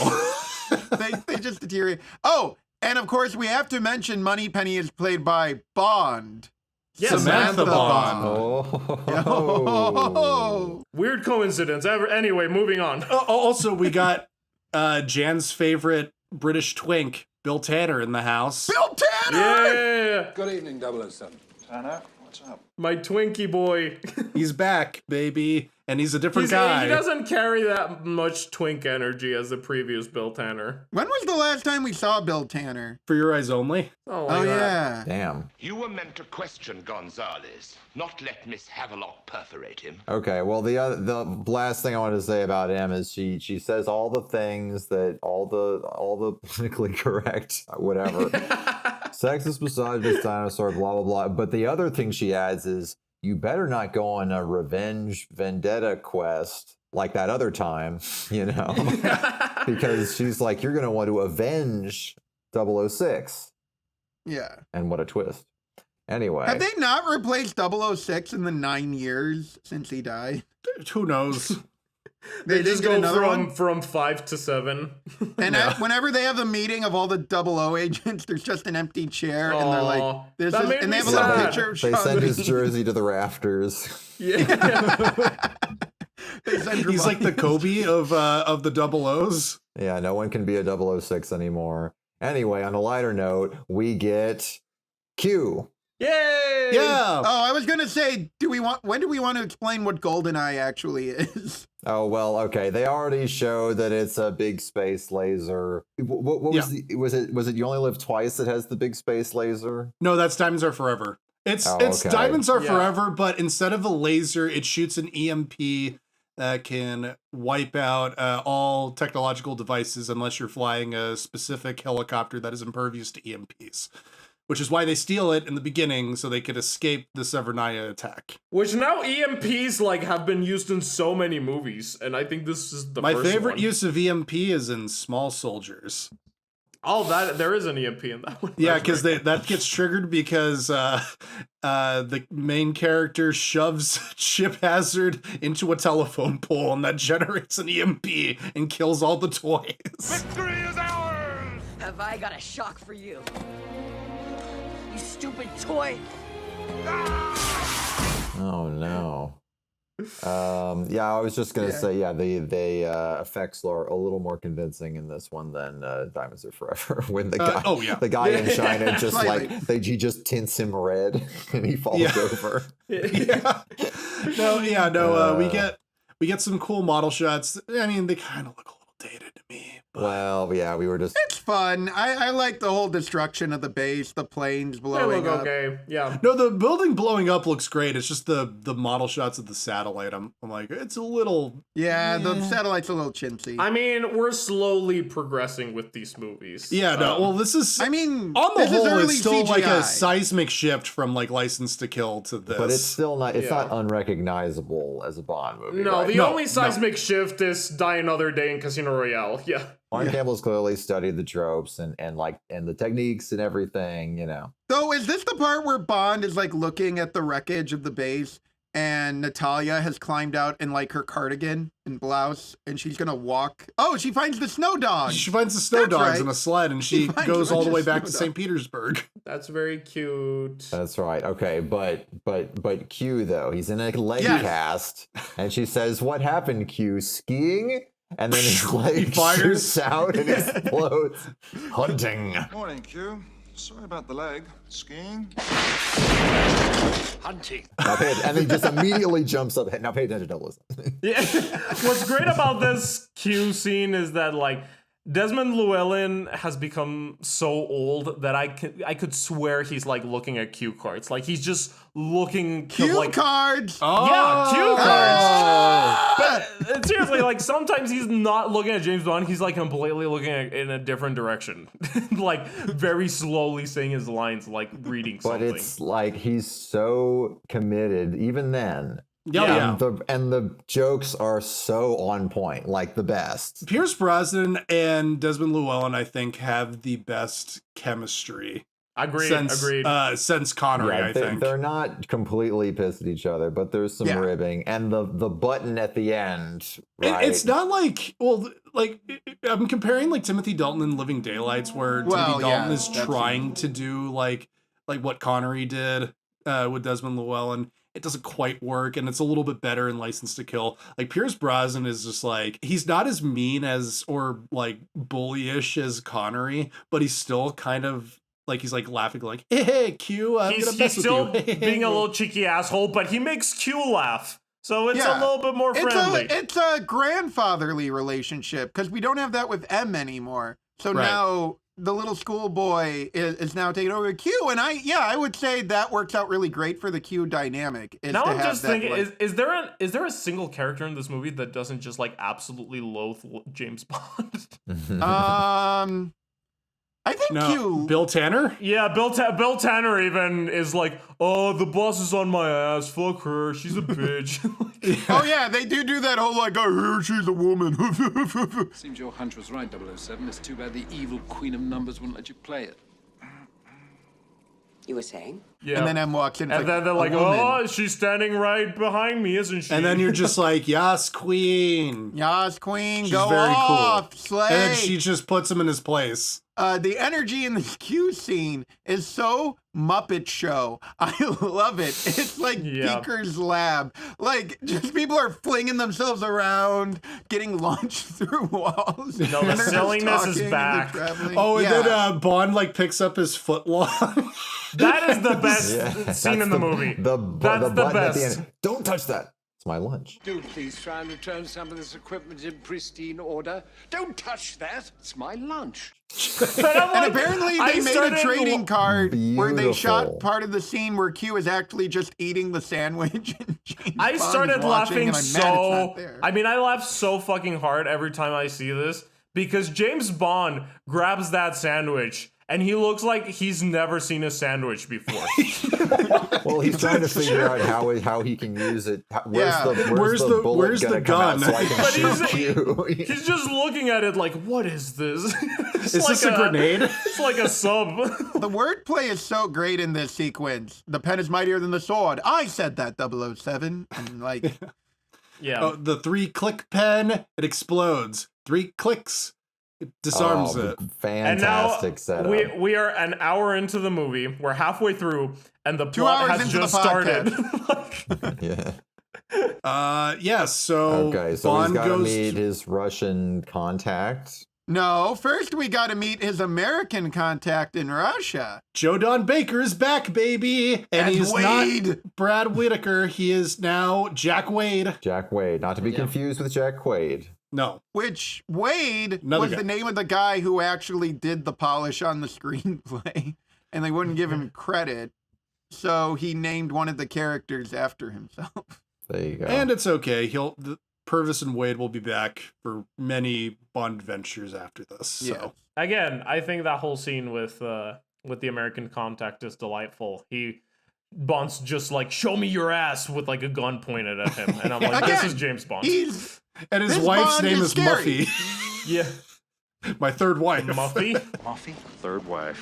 I always just imagine when I watch that scene, I imagine the person walking by in the street going, oh, a British man is pointing a gun at an American to take his pants off. It's Okay. very similar. It's very similar to the opening of Casino Royale 1967, where where Mathis has to show his credentials to Bond in a toilet. Yeah.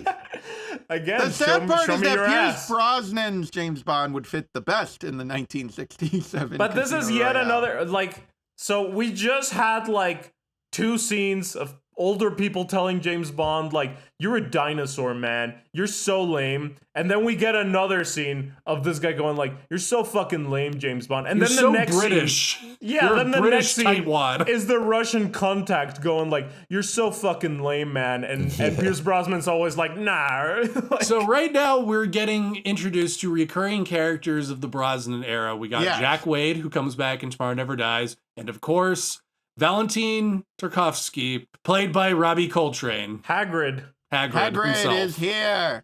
And he'll come back in World's Not Enough. Is his performance in these movies better than his performance as Hagrid? No. Okay. But I still love Valentin. I noted they're slightly adjusting the lore because he says, I only know 3 men who used a Walther's Yes. PPK. And I've killed 2 of them. And I've killed 2 of them. Walther PPK, 7.65 millimeter. Only 3 men I know use such a gun. I believe I've killed 2 of them. Lucky me. So he's not the only person on the earth that gun was made for anymore. Well, remember at one point it was standard issue. It was until only one person used it. Until only one person used it. It may also plausibly be that he only has encountered 3 British secret agents. Who knows? But they're trying to, it's not a break, it's just an adjustment, right? Yeah. All the lore, all the structure, you know. And then we learn about the Cossacks. Wait. Minnie Driver, Minnie Driver is his mistress, yes. right on the cusp of singing, Stand by your man. And that's fun. In a And I quite horrible enjoyed Russian accent voice. Is that a cat dying? I'm strangling the cat. that. And meanwhile, Pierce Brosnan is like insulting her, and then Hagrid keeps trying to shoot his balls So off. why is she there? Was that she had connected to them or something? Wasn't she dating one of the producers? I don't know. Maybe. But this is before Good Will Hunting, so. Yeah, no, this was before she really took off. Yeah, but she gets a close up and everything. It's interesting to see her. What I think is even more interesting is like the guy is, again, making fun of, calling James Bond a bitch, making fun of him. He's like, shaken, not stirred. And I'm like, okay, we've established that James Bond is like famous in this world, but like people know his catchphrases now. Well, he has his own trading cards, Well, they Jan. already knew. That's been established. Right. The other thing that is also interesting, they talk about the Cossacks and definitely not a plant for later in the film. Definitely not a And plan for the very next he scene. admits he's like not our finest moment. So James Bond is now apologizing for British policy. Oh my God! Imagine the Wait, forums. can we explain the Len Cossacks? I don't know if I should because I just ate a brownie. But wait, why hold did on. you eat a brownie before you were about to explain the Leanne's Cossacks? I'm going to explain the Leanne's Cossacks. I don't fully understand it myself. You know what's the trope that they got? Okay, all right. I'm swallowed. Oh, God All damn right. it. So the Lens Cossack. So after almost shooting James Bond's balls off, Hagrid takes him back to his office, and they talk about the Lens Cossacks, where this is a real thing that happened. Apparently, they were a group of Cossacks, part of the Soviet Union, who defected to the Nazis to fight for the Nazis against the Soviet Union. And then the British were like, "Come with us. We'll surrender to us. We won't turn you over to the Russians." And then the British turned them over to the Russians and they all got killed. And yes, that is set up for something that will pay off in the very next scene. It's like the most last minute setup in the world. There you go. So he bumps into, well, no, he's like swimming in this crazy pool. He's right? swimming in a Turkish bathhouse. He looks so good when he swims. These glorious shots of him just floating. Well, you know what his first movie was? The Long Good Friday, and he's introduced in a pool in that scene. So he's always around in pools, and he looks great. Well, you see that man as a director, and you're like, get him wet right now. Anyway, you can. Jan, I'm looking at your notes for this movie, and it just says wood. This is the most erotic movie of all time. Jan is secretly wishing that he was that guy who walked in on Bond and Xenia like fighting in the Turkish bathhouse. Well, yes, because I was gonna say the scene where they're fighting is like top 10 favorite scenes of all time. Like, it's pretty solid. It's so great when it's revealed that it's Xenia and she's just like, "You don't need the gun." And he goes like, "That depends on your definition of safe sex." You don't need the gun. That depends on your definition of safe sex. I am smiling, I am thrilled, I'm engaged, I'm masturbating, I am going through like every single human emotion. Yeah. She's like biting his lip and trying to choke him. It's so intense that allegedly there was supposed to be a sex scene in one version of this scene, and I don't even know where you would put it. Like, they're going at it like so furiously. I don't even know where they would have sex. They're doing so much. Apparently Famke Janssen was upset they cut the sex scene. Well, I like when he says no more foreplay. No more foreplay. Yeah. Oh, wait, did you hear what happened in this scene where Famke Janssen was like, "Pierce, just slam me against the wall as hard as you can." And he's like, "Oh, okay." And so he like slams her against the wall as hard as he can. And then she's like, "Ow, I feel pain." And then she like went back to the United States and went to her doctor. And it's like, "Huh, you broke 2 ribs. Kind of like someone was crushing you around your midsection." And that's how the character dies in this. I know.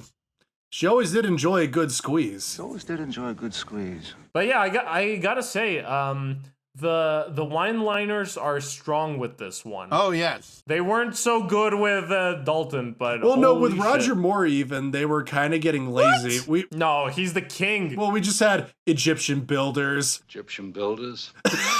Yeah, Jake, there have been only 2 James Bonds who have been good at the one-liners, and they're Moore and Brosnan. No, Sean Connery was good at them too. Sean Connery was pretty Sean good. Connery good with a one-liner? I think they were on their way to a funeral, and Sergeant, make sure he doesn't get away. What? He's so dry. Again, that dry, cool wit. But obviously the best one is that who it was? He tells Sean Connery does this when he's telling the valet to make sure that the corpse in his car doesn't get away. And then the valet looks and it's a dead body. I have no idea. You're referencing Diamonds Are Forever. That is one of the greatest one-liner movies of all time. Like, have you forgotten about "Bitch, I was walking my rat and I seem to have lost my way"? You speak English. I speak English. I speak English. Who is your floor? No, he's Guys, this is isn't a real movie you're discussing those aren't right now. one-liners. That's many lines. But That's anyway, that's real life. Anyway, so they drive up to the statues. Well, the wreckage of the Soviet Union. Yeah, right? the statue level from Big the Lenins video game and GoldenEye. Stalins everywhere. It's such a cool location. It also Did made it me make you think sad, like Jan? I did shed a tear right after I was done jerking it from that Pierce Brosnan pool scene. This movie just has so much going on. Yeah, you go through every human emotion. This and the first Pink Panther movie are the sexiest movies ever made. No kidding. For me, they are. And the issue with the first Pink Panther movie is it doesn't have enough communism images. Well, this one is on my side because it does have Hagrid going like fucking free markets, and I'm like, go off, King. Yeah, now we get the big reveal. A figure steps out. The big reveal. Alec is alive. He's Two-Face, and he's two-faced. And yeah, he's alive. He faked his death. And he was a He's evil Lien's now. Cossack, and he's mad that his people were betrayed by the British government. And so he's going to do something really bad with the GoldenEye, and we don't know exactly what yet. Okay, let's break down the age issue here. Sean Bean looks like he's in his 30s, 40s. The Lien's Cossacks were wiped out in the late 1940s. This movie takes place in 1995. I always assumed he's a descendant. No, his parents were part of them. Yeah. He talks about his parents committing suicide, and apparently that's how they fix it, is because the idea is they committed suicide like delayed after the massacre. But yeah, it's awkward. Originally, this part was written for Anthony Hopkins, so that's why it's connected to the Lien's That Cossacks. would have been interesting. But I think Sean Bean does a really good job. He was going to be a former M instead of 006. But then when they retooled the 006, they were like, just throw in a line about his parents dying at a later date. What do we think of this villain? I love Alec Trevelyan. A lot of it is his performance rather than like what is written for that character. It's very exactly. It's very hard for me to judge this movie in general because I have so much nostalgia for it. Here's my biggest thing with Alec Trevelyan. He's supposed to be the embodiment of like the darker aspects of James Bond. You know, he's Well, he almost says verbatim, like, I'm the version of you that can't move on from the past. You know? Right. I'm the bad guy. Yeah, of no, you. he says he can't move on. He is very violent with women, with Natalia on the train. Yes. But the thing is that also his plan is kind of incongruous with that idea, because it turns out that he's just like a diehard villain where he's trying to make a bunch of money. And besides like hints or lines of dialogue and like hints that he's like the unevolved version of James Bond or the James Bond who can't move on, it still doesn't totally go together with his actual plan and his backstory. He kind of runs into the same issues as Scaramanga, where he's kind of like the anti-Bond, but he's also a supervillain with a giant lair and a giant laser. And you're like, Bond doesn't have a giant laser. You could argue MI6 is a lair, but like he doesn't have a giant laser. Well, yeah, but I was talking about, like it's iterating on that. I mean, I think there's a little more substance to the idea here, but as we said, ultimately the real conflict is this, like, he's avenging something, you know. I think the concept is awesome of like, oh, we used to be friends and I was a spy and now I'm the bad guy. But yeah, no, that's fine. My issue with it is it's trying to do the Two-Face story, but in order for like the Two-Face story to really work, you really need a Harvey Dent phase where he was like a genuinely good guy. Or like in Buzz Lightyear Star Command, that warp dark matter phase. Well, where then you warp genuinely dark thought he matter was is a the really same good character guy. as Alec Trevelyan, though. Yeah, he was already bad too at that point. Yeah, but I see what you're saying, Troy. It might have been. I will agree with you there. I think it might have been a bit stronger if we saw him like as being like a genuine good guy. Like, I don't like that he's apparently hated James Bond the whole time. I think that's my main issue with him. Is he comes back and he's like, "Yeah, I was bad the whole time. You always sucked, James. I never liked you." Because I'm like, I never liked your spinach puffs. Never. Yeah. Like if this was like Felix going insane, Maybe that could have been cool. Well, yeah. Like, Sure. that's the thing. It's like, I love the idea of a former best friend going rogue, but I feel he needs to actually be a best friend and not be like, haha, your coworker one cubicle over was always a jerk to you. But spit in your they coffee. spend like Ha-ha. so much time going like they're best friends. But we never see that. I think it's more so that they try to, have their cake No, and it's- eat it It too. still basically like works for me, but it's not as great as it possibly could have been. Yeah. A lot of it's hinging on like he's not really on screen hardly at all before this. Yeah. They're trying to do the work of like Judi Dench being like, now don't you avenge him because you were such good friends. You're supposed to buy into that. Right. I mean, I guess that's my thing is like we spend the first hour, Alec is a memory. Then the second he comes back, he's a bwahaha mustache twirling villain. It's not, there's no like third man adjustment where. Troy, you just spoiled all of the third man for Jake. I love the scene in the helicopter. It's a good bit, yeah. but I think It's a this good is, I bit. mean, this is when the plot kind of kicks into gear, but you really feel like that kind of script. I mean, classic James Bond second act where it's just like, okay, we got to move these chess pieces around. So it's like he gets captured, then he gets randomly freed. Now they're together with Natalia. It is pretty funny when they're escaping and he's like, trust me. And she's immediately captured. Yeah. Like right after. Yeah, no, I noticed that this time. I'm just like, oh, it's like not even like 5 seconds go by. She's already like captured. She falls through the thing. And they're just like, you take her with us. They are made for each other. They're both like useless buffoons. Again, they understand the character. They've studied this series very well. I don't know. My thing with Alec Trevelyan is why does he do death traps? He's a secret agent. Why is he all in on these He's death a traps? Bond villain. They all do it. Yeah, but like he's the anti-Bond. So you're saying that he should be like, I'm not gonna do what the bad guys do because I used to be a spy. Yeah, you should be more. But then we would have effective. no movie. Then the problem is the closer these get to real movies, the more all the little things are like, but wait a minute. That doesn't Yeah, work. like, why are you doing that? But real movies can get away with doing fantasy level shit. It just depends if you're caught up in the verisimilitude of the James Bond world. I'm just delighting in every bit of functionality we've got here. That's why the only one that works as a real movie is Casino Royale, because when the bad guy captures James Bond, he immediately starts hitting him in the balls. Yeah. What any of us would do. I mean, Yeah, I mean it's efficient. It gets the job done. He remembers it. He's not Yeah. going to do it again. You know, he learned his lesson. okay, so are we allowed to talk about the tank? yeah. No, we got to talk about the library shootout real quick. That's where I'm really like, this is a video game. Yeah, where it's they're awesome. just running through the library and like shooting each other. And the video game level of the library is fantastic. Yeah. I've never played GoldenEye because I don't have strong male friendship.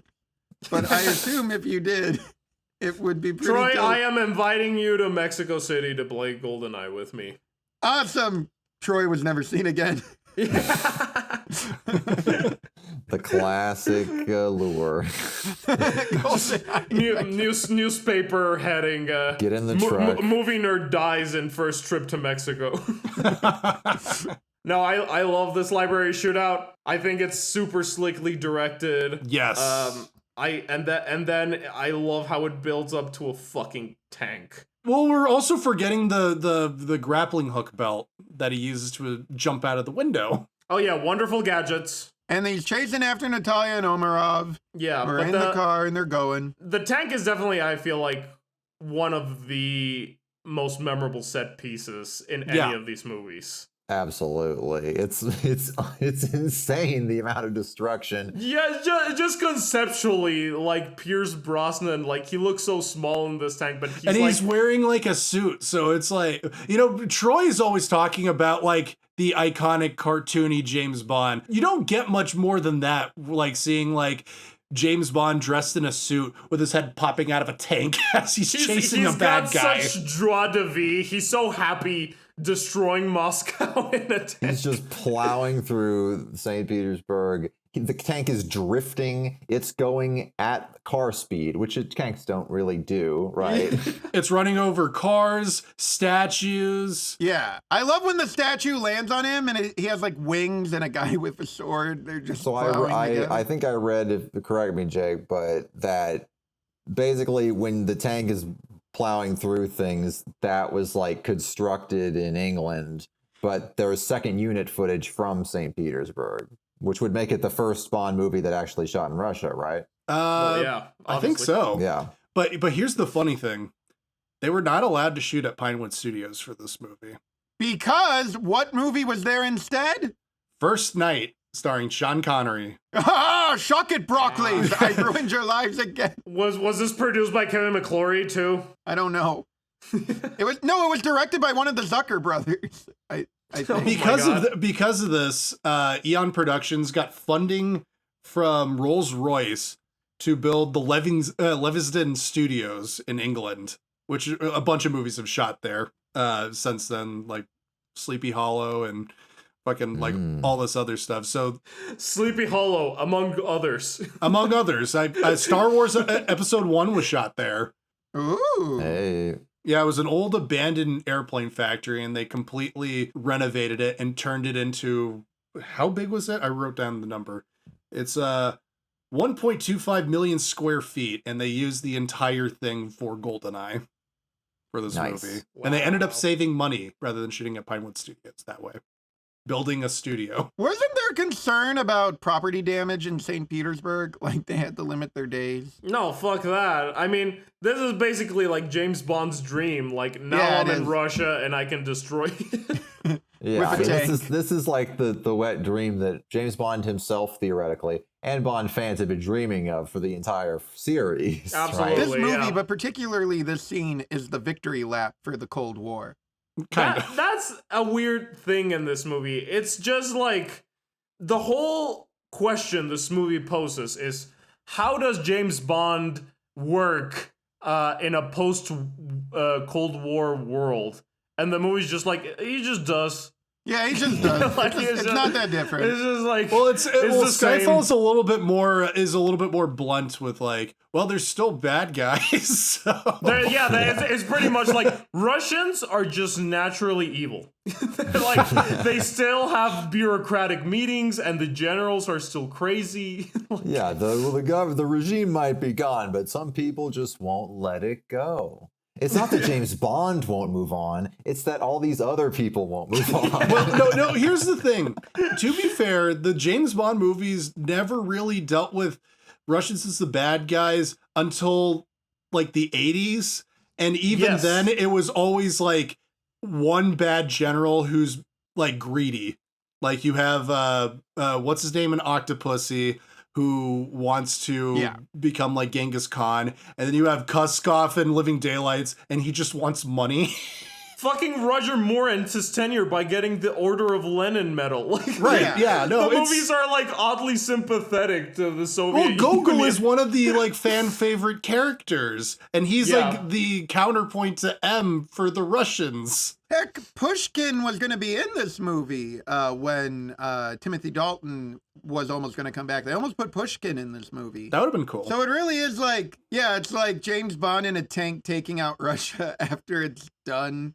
And the movie does weirdly have this idea of generational evil because they're like, well, Alec, he's a Lens Cossack. He's a traitor in his veins. Like, it's his nature. You can't change him. Yeah, Don't feel bad about anything you can do. That's something that we were talking about last night. Well, that's also the theme with James Bond. Everyone's going like, James, you're a drunk, you're a rapist, you suck. And he's just like, don't try to change me, man. Like, I am what I am.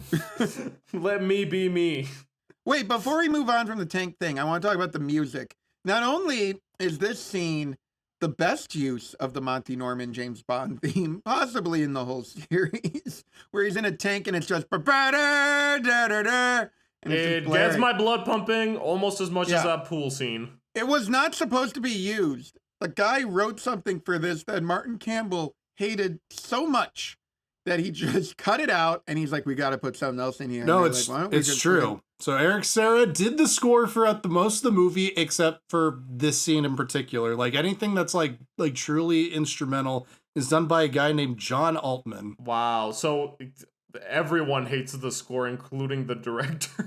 Yes, he hated it so much. I like it still. I like it, yeah. I was gonna note a couple other things. It's very funny that they're in the car and they keep looking behind. There's this tank just going through. They go through a tunnel, and the tank just goes through the building, and Ourumov just starts drinking, and he's just continuously drinking. And he looks just like completely disheveled. He's like beating sweat. His shirt is like open and he's chugging his flask. Yeah. And then somehow this leads on to the train. They're on a train. Oh, well, okay, the other hilarious bit, they get in the train, and then now the tank is sneaky. Yeah, it shows up on the other side now under it's just the tunnel. Like silently just pulling up, and he's just peeking down at them, and no one can see him. The worst spy of all time. Like, I just imagine like MI6 being like seeing, oh no, it's M in her office and she's watching the CNN and she sees a tank going through St. Petersburg and she's like, not the boy, not the boy, not the boy. Pops his head out, damn it. He's fully visible, just smiling. Yeah, just like. And the headline is "Drunk Sex Pest Terrorizes St. Petersburg." Somehow the coolest guy who ever lived. We're all okay with it. He's chill. And then, yeah, even when they're on the train, he pops up and they're like, he's going to ram us. And then Onatopp is like getting she's like getting turned on about by this. Yeah. Yeah. I love the train. I love like Alex Trevelyan like having his lunch or whatever. Like that's some classic Bond villain shit. This movie's all about lunch. It's good. That lunch looks good. So then, are we at the gun standoff where he like has her at gunpoint and he's like, "Are you gonna save her, Bond? Do you care?" And he's like, "Nope." Shoot her. I don't care about her. And then he ends up shooting Ourumov and they get away. And then Trevelyan says, "You have 6 minutes to get off the train, Bond.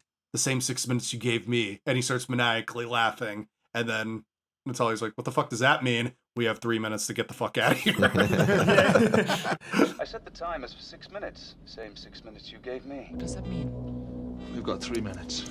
Great. Again, he set that whole thing up. He's just angry that the explosives were a little off. Yeah.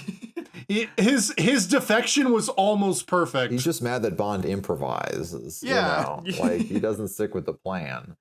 Oh, and then throughout the entire movie, she's trying to crack Boris's code so she can spike him. Yes. So she's like, "Oh, all of his passwords are like boobies, knockers." No, it's all butt. It's all butt. That's why James Bond figures it out because he has the same password. Yeah, no, and then she's just like, "What do you sit in, but you can't take it with you?" And he just immediately says, "Chair." What else do you call your bottom? What? It's Boris' password. He plays word games. It's what I sit on, but I don't take it with me. Chair. And it works. James Bond can get his mind out of the gutter. That's a secret. His mind is never in the gutter. Right. And then, so they solve it, train blows up, and he laser watches his way out of the train, and they find out where the base is. It's somewhere in Cuba. Yeah, but that whole ending scene with the train fucking like crashing into the thing and them running, fucking iconic. Yeah. I love it so That's a great much. shot. It's such a great shot. And then this is when they start, I guess, falling in love. The romance kicks in, which is a little abrupt. Yeah, no, that's why I'm like, we don't need a romance in these movies. Get it out of here. Whatever. Although I mean, I think it's a big part of the concept of this movie when they're in Cuba, right? They're along the beach, right? Yeah. The iconic scene. Gradient filter with the yellow and the blue. Yeah. Yellow on top, blue on the bottom. Nice romantic stuff. And then we're interrogating the character, and she's like, "How can you be so cold? It's what keeps me alive." No, it's what keeps you alone. How can you act like this? How can you be so cold? It's what keeps me alive. No, it's what keeps you alone. And you're just kind of like, this whole scene is very nice. And then you kind of think to yourself, what does this have to do with anything in the movie? It doesn't add anything. It's not even the character that we've seen so far. Yeah. This guy is so chill and happy the entire time. He loves being drunk and killing people. When I first saw this scene, because this is the kind of scene I always advocate for in a Bond movie, right? The scene where he thinks about his actions in his life. But Right. it does seem kind of fake. in this Well, yeah, because context. it's like a Casino Royale dialogue thrown in the middle of like Diamonds Are Forever. Well, yeah, because the whole thing is Pierce Brosnan, as I've established, he is so effortless. And when he is cruel, he is so cruel. Like, yeah, shoot her, I don't care.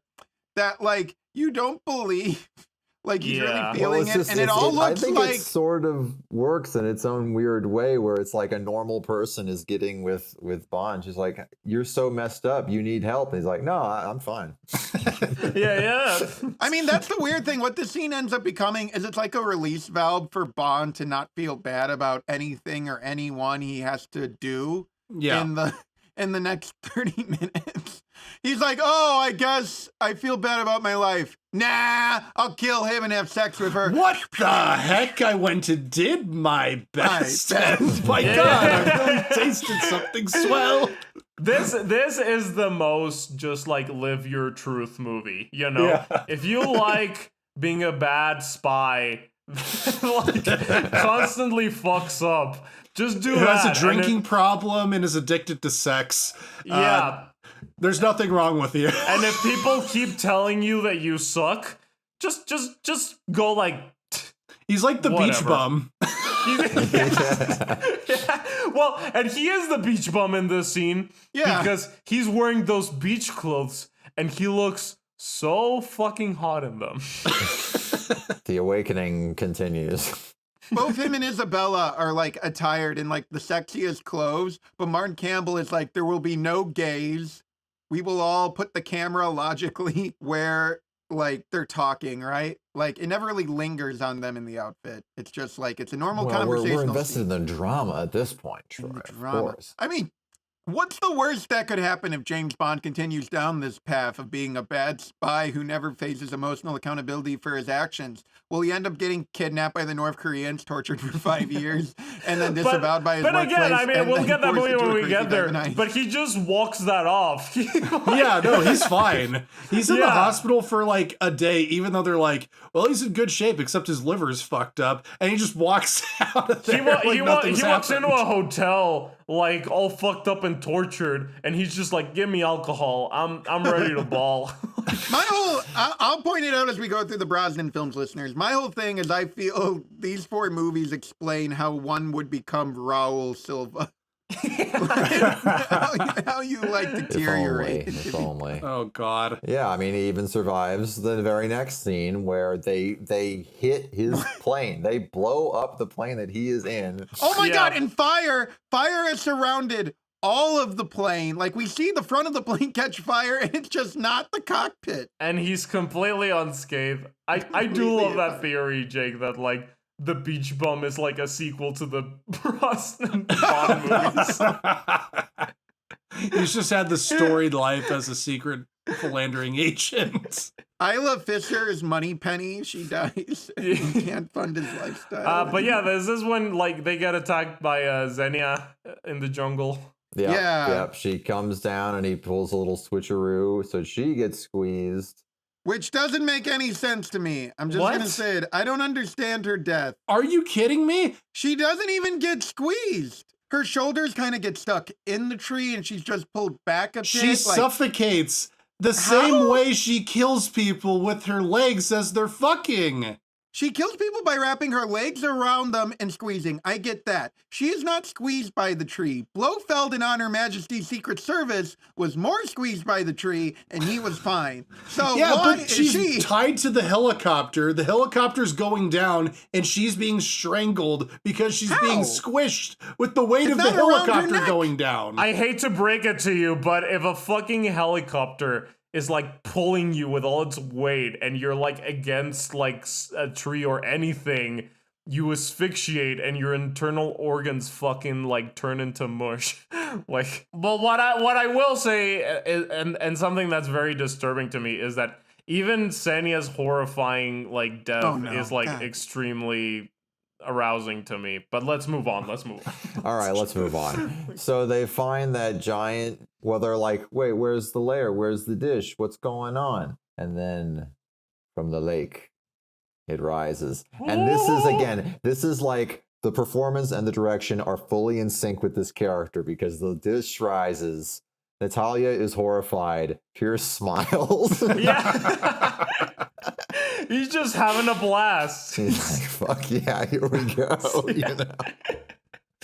Isn't this awesome? Let's go kill some people. He's got such this energy of like, never gonna die. Woo! The YOLO bond. Yeah, it's the YOLO bond. Yes. And they sneak into the control room. Well, first they get caught, right? And they have the standoff with the pen, right? Yeah. Well, this is great because this is where he really goes all in on like Bond's life. This is where we get your parents died in a climbing accident, you loser. Yeah, more lore. To all the martinis, which is from the book, his parents did die in a climbing accident. That is that's true. Why he had to be raised. He had to be raised by their friend Oberhauser. Yes. And then he had a half-brother named Franz who later became Blofeld, but that's a different story. That story sounds like it fucking sucks. Oh, it's awful. Only a crazy person would like that. I like it more than GoldenEye. But yes, and we get the vodka martinis that don't silence the screams of the men you've killed or the woman you failed to protect. Yeah. And then once again, Pierce Brosnan's just looking at him like, I'm good. Yeah. Well, no, this is kind of the weird thing where they never explicitly say Tracy like with Moore and Dalton, but there is the subtext of Brosnan still being haunted by like the loss of Tracy, by like the loss of his wife. And of course, the tragic parallel in real life, which I wonder might be why they don't explicitly say it, is that Pierce Brosnan's wife had passed away before the making of GoldenEye. Yeah, she had really past Bond girl Cassandra Harris, who was in For Your Eyes Only. So that does add a bit of a melancholy real life undercurrent to that.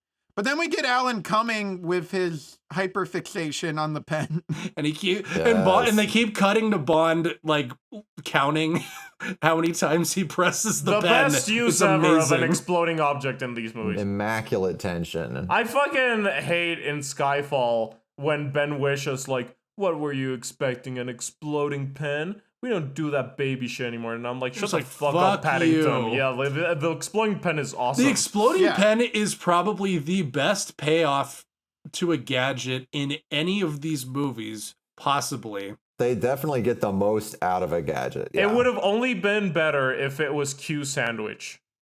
That would have been great.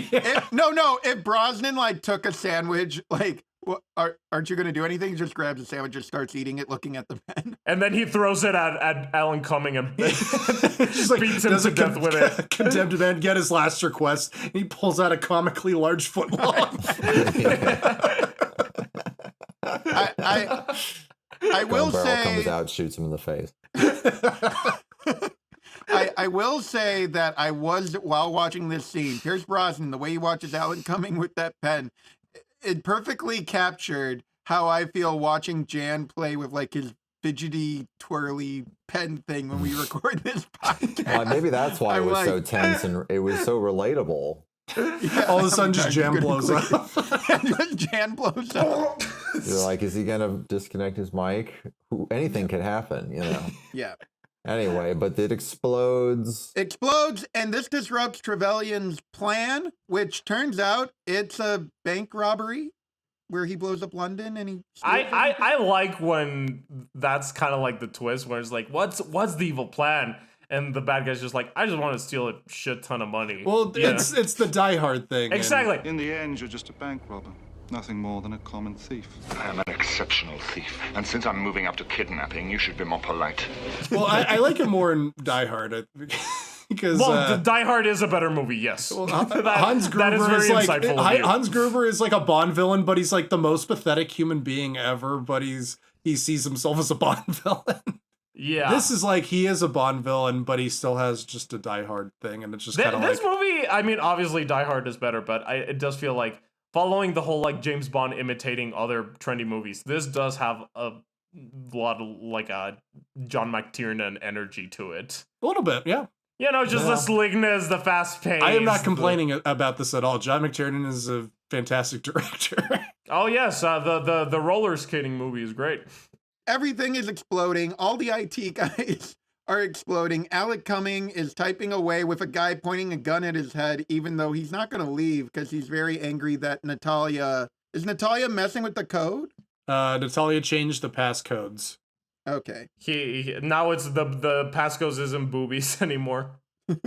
And then we get to them chase each other around like the scaffolding shit, right? Yeah, classic James Bond climax. Wait, there is the cute moment where Natalia's like, you could ask if I'm okay.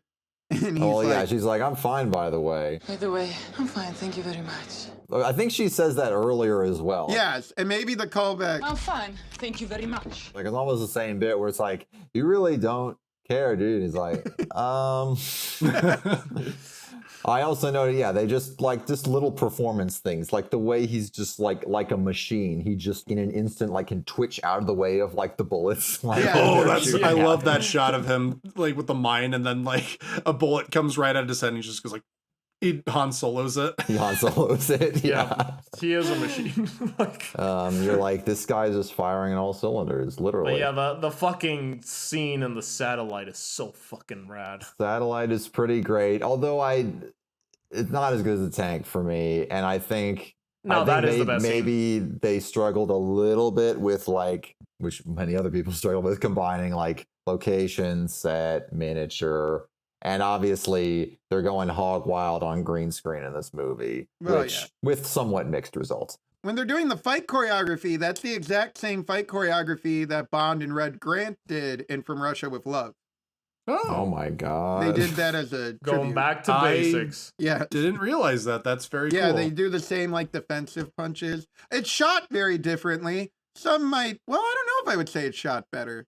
No, but I love it. It is interesting how like we were talking with Pedro last week about how like Timothy Dalton was the first Bond that actually like got hurt in action scenes. And now we've gone completely back to this like James Bond who's perfect all the time. Yeah, we're back. Which is appropriate for this Bond. I mean, Pierce Brosnan still gets bloody and stuff, but he's he gets the crud beat out of him. A little, but obviously like him driving the tank in the perfect suit is a statement. Yeah. Like it is like, this man is a golden god. Yeah. He's a golden god. He dangles Alec off the end. Yeah, they get to their dangly thing. The hardest line in cinema history. For England, James? No. For me. For me. For England, James? No. For me. And then lets him go. And he doesn't die yet. Yeah, he just doesn't horribly die. maimed. He's horribly maimed. But like you see it, like you feel it when he hits the floor. Man. It's like a ton of bricks. Sucks. And you're like, okay, he's dead, but then he's like agonizing.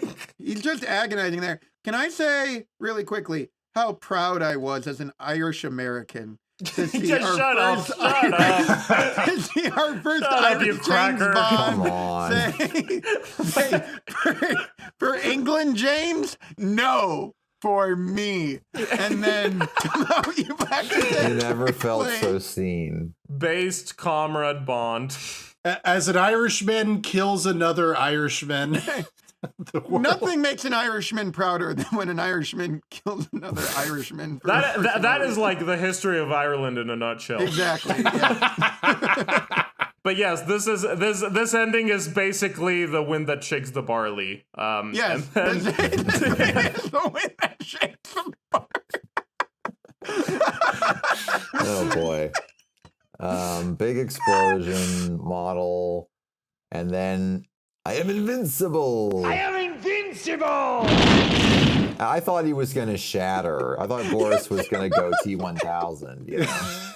No, but I like that he's just will forever be in that pose. I want there to be another Bond movie where they have to unfreeze him. Oh yeah, and he becomes the new Q. Yeah. Well, I something tells me that it would have been even better if we had like a floop situation and Alan Cumming was the bad guy in this movie. And awesome. He was like kidnapping former 00 agents and turning them into thumb people. Well, look, that would be a great storyline. Yeah. It would be so cool if they made that. I think Jan has an interesting point here. I do think it would have been cool if Trevelyan was like, you were a little cagey about him, but then maybe he realized he was working for like Boris. But then he's like, this is stupid. I'll just take it over. So, like, he would still be the final fight. Yeah, like if it was like a Secret of Nim 2 situation. Oh my God, no. Timmy to the rescue. Honestly, I'm going to be real with you that sounds too complicated and lame. I like the way it is. You don't like the Secret of Nim 2? It's sad when the fat brother turns evil. When the fat brother turns into Eric Idle? Yeah. You want to hear something fun? I've never seen the Secret of Nim 1, but I've seen the Secret of Nim 2. Wait, guys, you want to hear something funny? I've never seen the Secret of Nim 1 either. I've seen the Secret Nim 2. Yeah. What? Oh my God. Okay, I'll watch The Third Man if you guys watch The Secret of Nim, because The Secret of Nim is a fantastic film. The Secret of Nim 2 is pretty great also. That's what Doug Walker told me. All right. No, not Doug. Oh God, we're all go back full circle. Okay, so the final moments that Wait, wildly real amusing. quick. I do want to bring up, I do like how the movie pays off the running thing of stuff almost falling on James and Natalia, and them getting out of the way by having stuff like fall on Sean Bean and Bort. Yeah. Like, that's fun visual payoff. Maybe the I greatest enjoyed Sean Bean death It's of all time. just as good as Bond's entrance being visually compared to a turd coming out of an ass. Anyway, but let's get to the ending. The movie really makes up for how much it blue-balled me with killing Sean Bean, because when Sean Bean dies, I'm usually locked in and ready to go, but this movie undid it, and I'm like, Nah, it's still cool. But anyway, Paul, tell us about some more amusing things. Typically, you Bond, he gets his lady, they're in a raft, and then as assorted British government officials live stream their OnlyFans, right?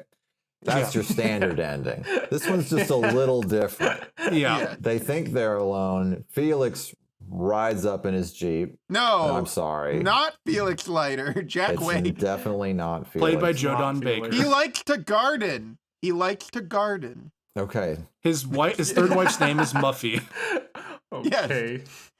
He's your He best shows friend. up and he says hello, and they're like, "Oh, you were." Oh, and it's the classic. It's just like fucking Never Say Never Again. Where it's like we were watching the whole time, but Yeah. Oh yeah, and then all the Marines come out and they're wearing ghillie suits. And in that same moment, the like helicopters and people like parachute in, like Buster Keaton, like they were just outside the frame and they didn't see them. All synchronized, like. Beautiful shot. Yeah, it's cartoon logic. And then you remember what they say? He's like, would you two like to pick this up in a cozier place? He says, maybe you can finish debriefing each other at Guantanamo. Maybe you two would like to finish debriefing each other at Guantanamo. Which and I'm they're all like, He's like, I understand that you need time to bone. We have a cell ready for you. We have a oh God. The sexiest thing you could do, and we all know this from Harold and Kumar Escape from Guantanamo Bay, is have sex in Guantanamo Bay. And with that, the credits roll. We did it. And the end credit song is forgettable as fuck. Anyway. Yeah, I don't. Is there any end credit song in a James Bond movie that's like good?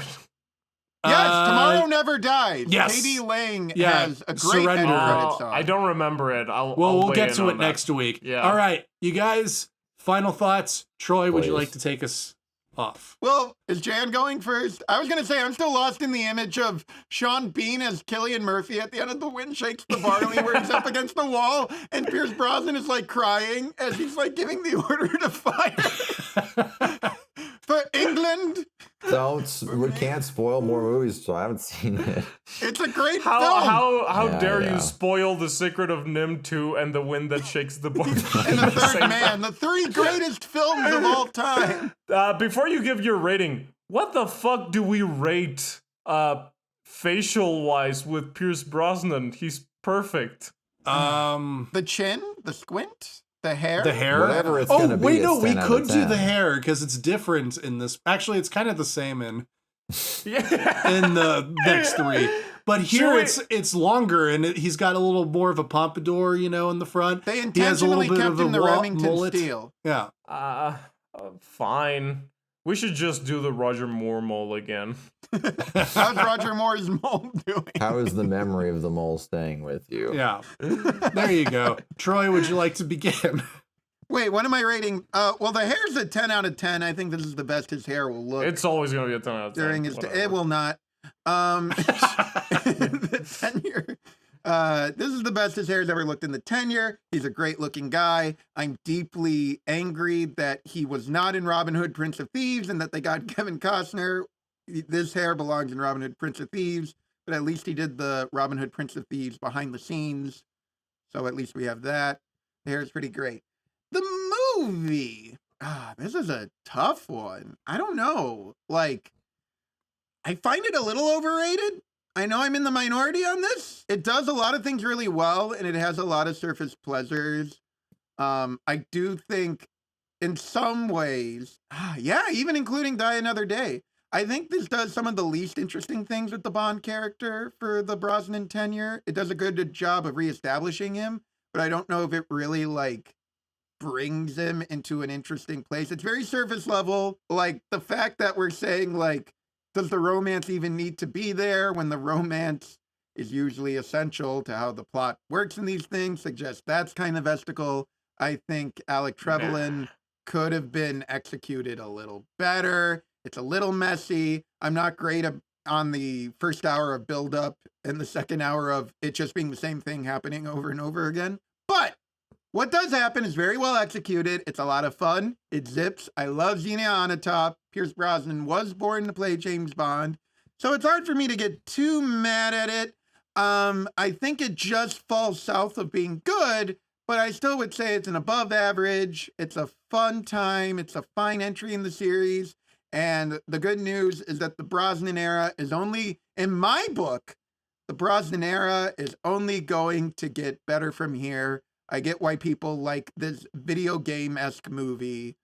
7 out of 10, 3.5 out of 5. It's fun. Asshole. This is the worst Pierce Brosnan. No, this is his third. No, Die Another Day is the worst Pierce Brosnan. Okay. But I think Die Another Day does more interesting exploration of Bond as a character. Oh boy. Well, all right. Yes, as someone who's going to give this movie an 8 out of 10, I would like to say that Troy, who gave this a 7 out of 10, is a woke piece of shit.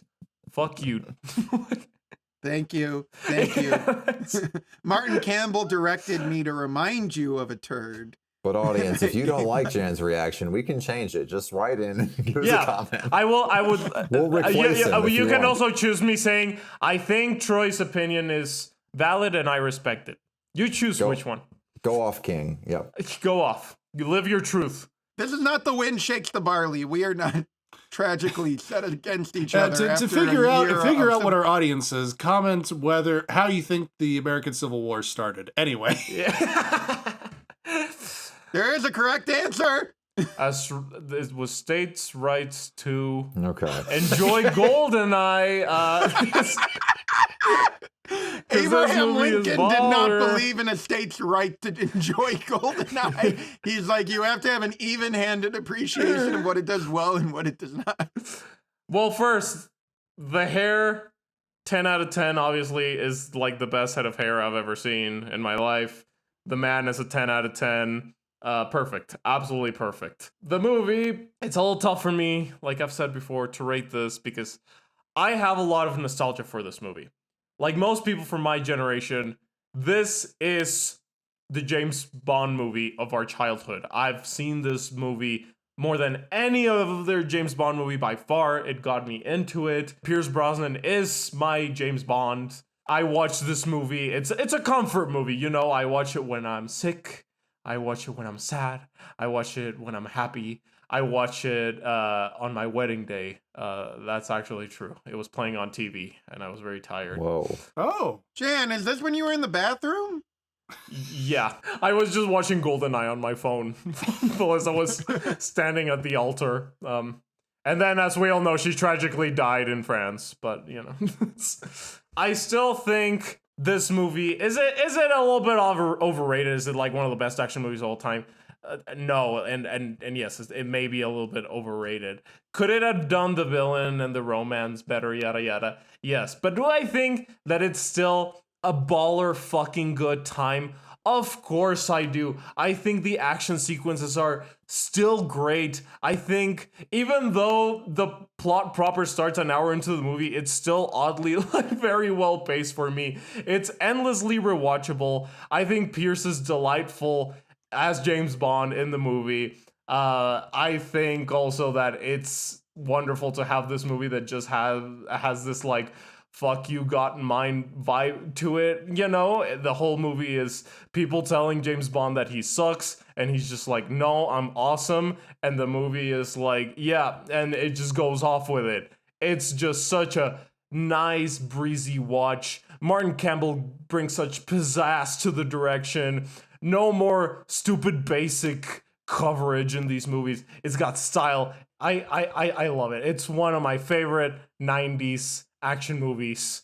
I'm gonna give it a very solid 8 out of 10. I love it. Very nice. Very nice. Yeah, I'm pretty much in agreement with both of you. The main thing with GoldenEye is that it's trying to be meta about the James Bond things, and a lot of Bond fans point out, like, you see, this is why this movie is the best one, because it comments on it. But then if you really are interrogating as to what it's commentating and how it works into the story, it doesn't 100% work its way in. And yeah, the romance is a little sudden and underdeveloped and undercooked. Having said that, yeah, Jan, you're right. This is extremely well directed. It's like Paul was saying this earlier. It's like the best bits of the James Bond series, but it's cranked up to 11. Martin Campbell like fucking directs the shit out of this movie to make all these old tropes seem new again. Pierce Brosnan is the idealized James Bond that is perfect for this movie and these next couple movies that we're going to be looking at. I do have nostalgia goggles, but I have nostalgia goggles for like all these movies, and I've given them different ratings over this watch period. But this is one of the best James Bond movies still. Is it as good as like some people say? Well, it's still pretty good. The way it's done makes up for its shortcomings. And yeah, it's a fucking 4 out of 5, 8 out of 10. The hair. I prefer when his hair is shorter in the next couple movies. Having said that, it's still a 10 out of 10. It's fucking beautiful. You scared me. I can't give it anything lower than a 10. It's fucking amazing. Amazing. Paul. Okay. His hair looks good then. It always. Has he ever looked bad? I don't think so. Not that I've seen. No. He looks great in Mamma Mia. Wait. Did you guys see him and Minnie Driver in the Cinderella movie that with Camila Cabello that came out 2 years ago, where it's a musical and they both sing? No. He looks so old, but he looks fine. It's just funny because in that movie, Minnie Driver's a good singer and he's a bad singer. So it really puts this scene in GoldenEye where he's like, she can't sing. Like, shut up. That's funny. That's you.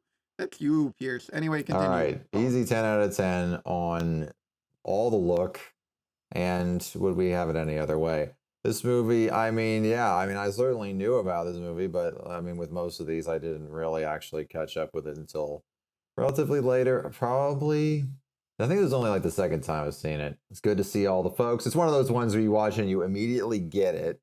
You're like, oh, this is why people liked it, you know? Yeah. If you're like, oh, people are raving about, this iconic film from Rush with Love, and you're sitting through the turkey stuff, you might be wondering, right? No, this is a spy movie. He does spy things all the time. You instantly are like, I get it. As we've noted, it's a major shift, but not a complete break. It's certainly a recognizable Bond film, down to the messy script and, pros and cons on various pieces of it that are developed or underdeveloped, but there's style there. There's, me and Jake were debating about, does this feel more like an early 90s movie than a mid 90s movie? But it certainly feels as with the times as it's ever going to get, really. The previous high water mark for me was Thunderball. It had the least massive problems. And I think this is now the new contender for the least massive problems. Is this your favorite one so far? This is the current high water mark. It's 8 out of 10. And 8 out of 10? Yeah, and Fuck yeah. not graded on a curve. A legitimate 4-star film, as we had this debate previously. I'm gonna kiss you on the mouth. That's the best thing I've ever. I thought you were gonna be the contrarian here, as always. No, it's bad. It's lame. I am the contrarian, you son of a. But bitch. you still gave it a 7, so we all agree it's pretty good. Exactly. Yeah, I mean it's GoldenEye. Who's gonna speak out against it? Its legacy is secure, I think. And it's funny that even people a little bit younger than us maybe don't remember. So I don't know if it's so highly rated among like a slightly younger generation. I wonder. I think in the Letterboxd average rating, it still is in like the top 5 highest rated James Bond movies. Good. That's where it should be. Well, I mean, for James Bond, yeah. Of course. But anyway, yeah, Martin Campbell, good job. You get a golden star. You're allowed to come back, Martin, because we're not going to have that for a while. The rest of the Brosnan era is going to be independent, like a new director every movie, which we haven't had. Really Very bizarre ever. directing choices from editor turned director Roger Spottiswoode, known for Stop or My Mom Will Shoot, also the editor of Straw Dogs. And we also get Michael Apted, the director of the 7-Up films, and Lee we'll Tamahori. get into all that and more on the next in the following weeks. We have like a good just 5 weeks of bliss, in my opinion. Absolutely. Yeah, I think we have a solid next 2 weeks, and then we go back to the hell. I am going to be happy for the next month, and I'm sure you guys will be happy as you tune into next week's episode of You'll Only Listen Twice, where we're taking a look at Tomorrow Never Dies. And we got more Brosnan after that, and then we got Craig. So until then, I'm Jake. I'm Troy. I'm Jen. I'm excited. And producer Paul is here too. See you next time. Goodbye, folks. Goodbye. Go watch The Third Man, The Wind Shakes the Barley, and Secret of Nim 2. Do it. Highly recommended movies.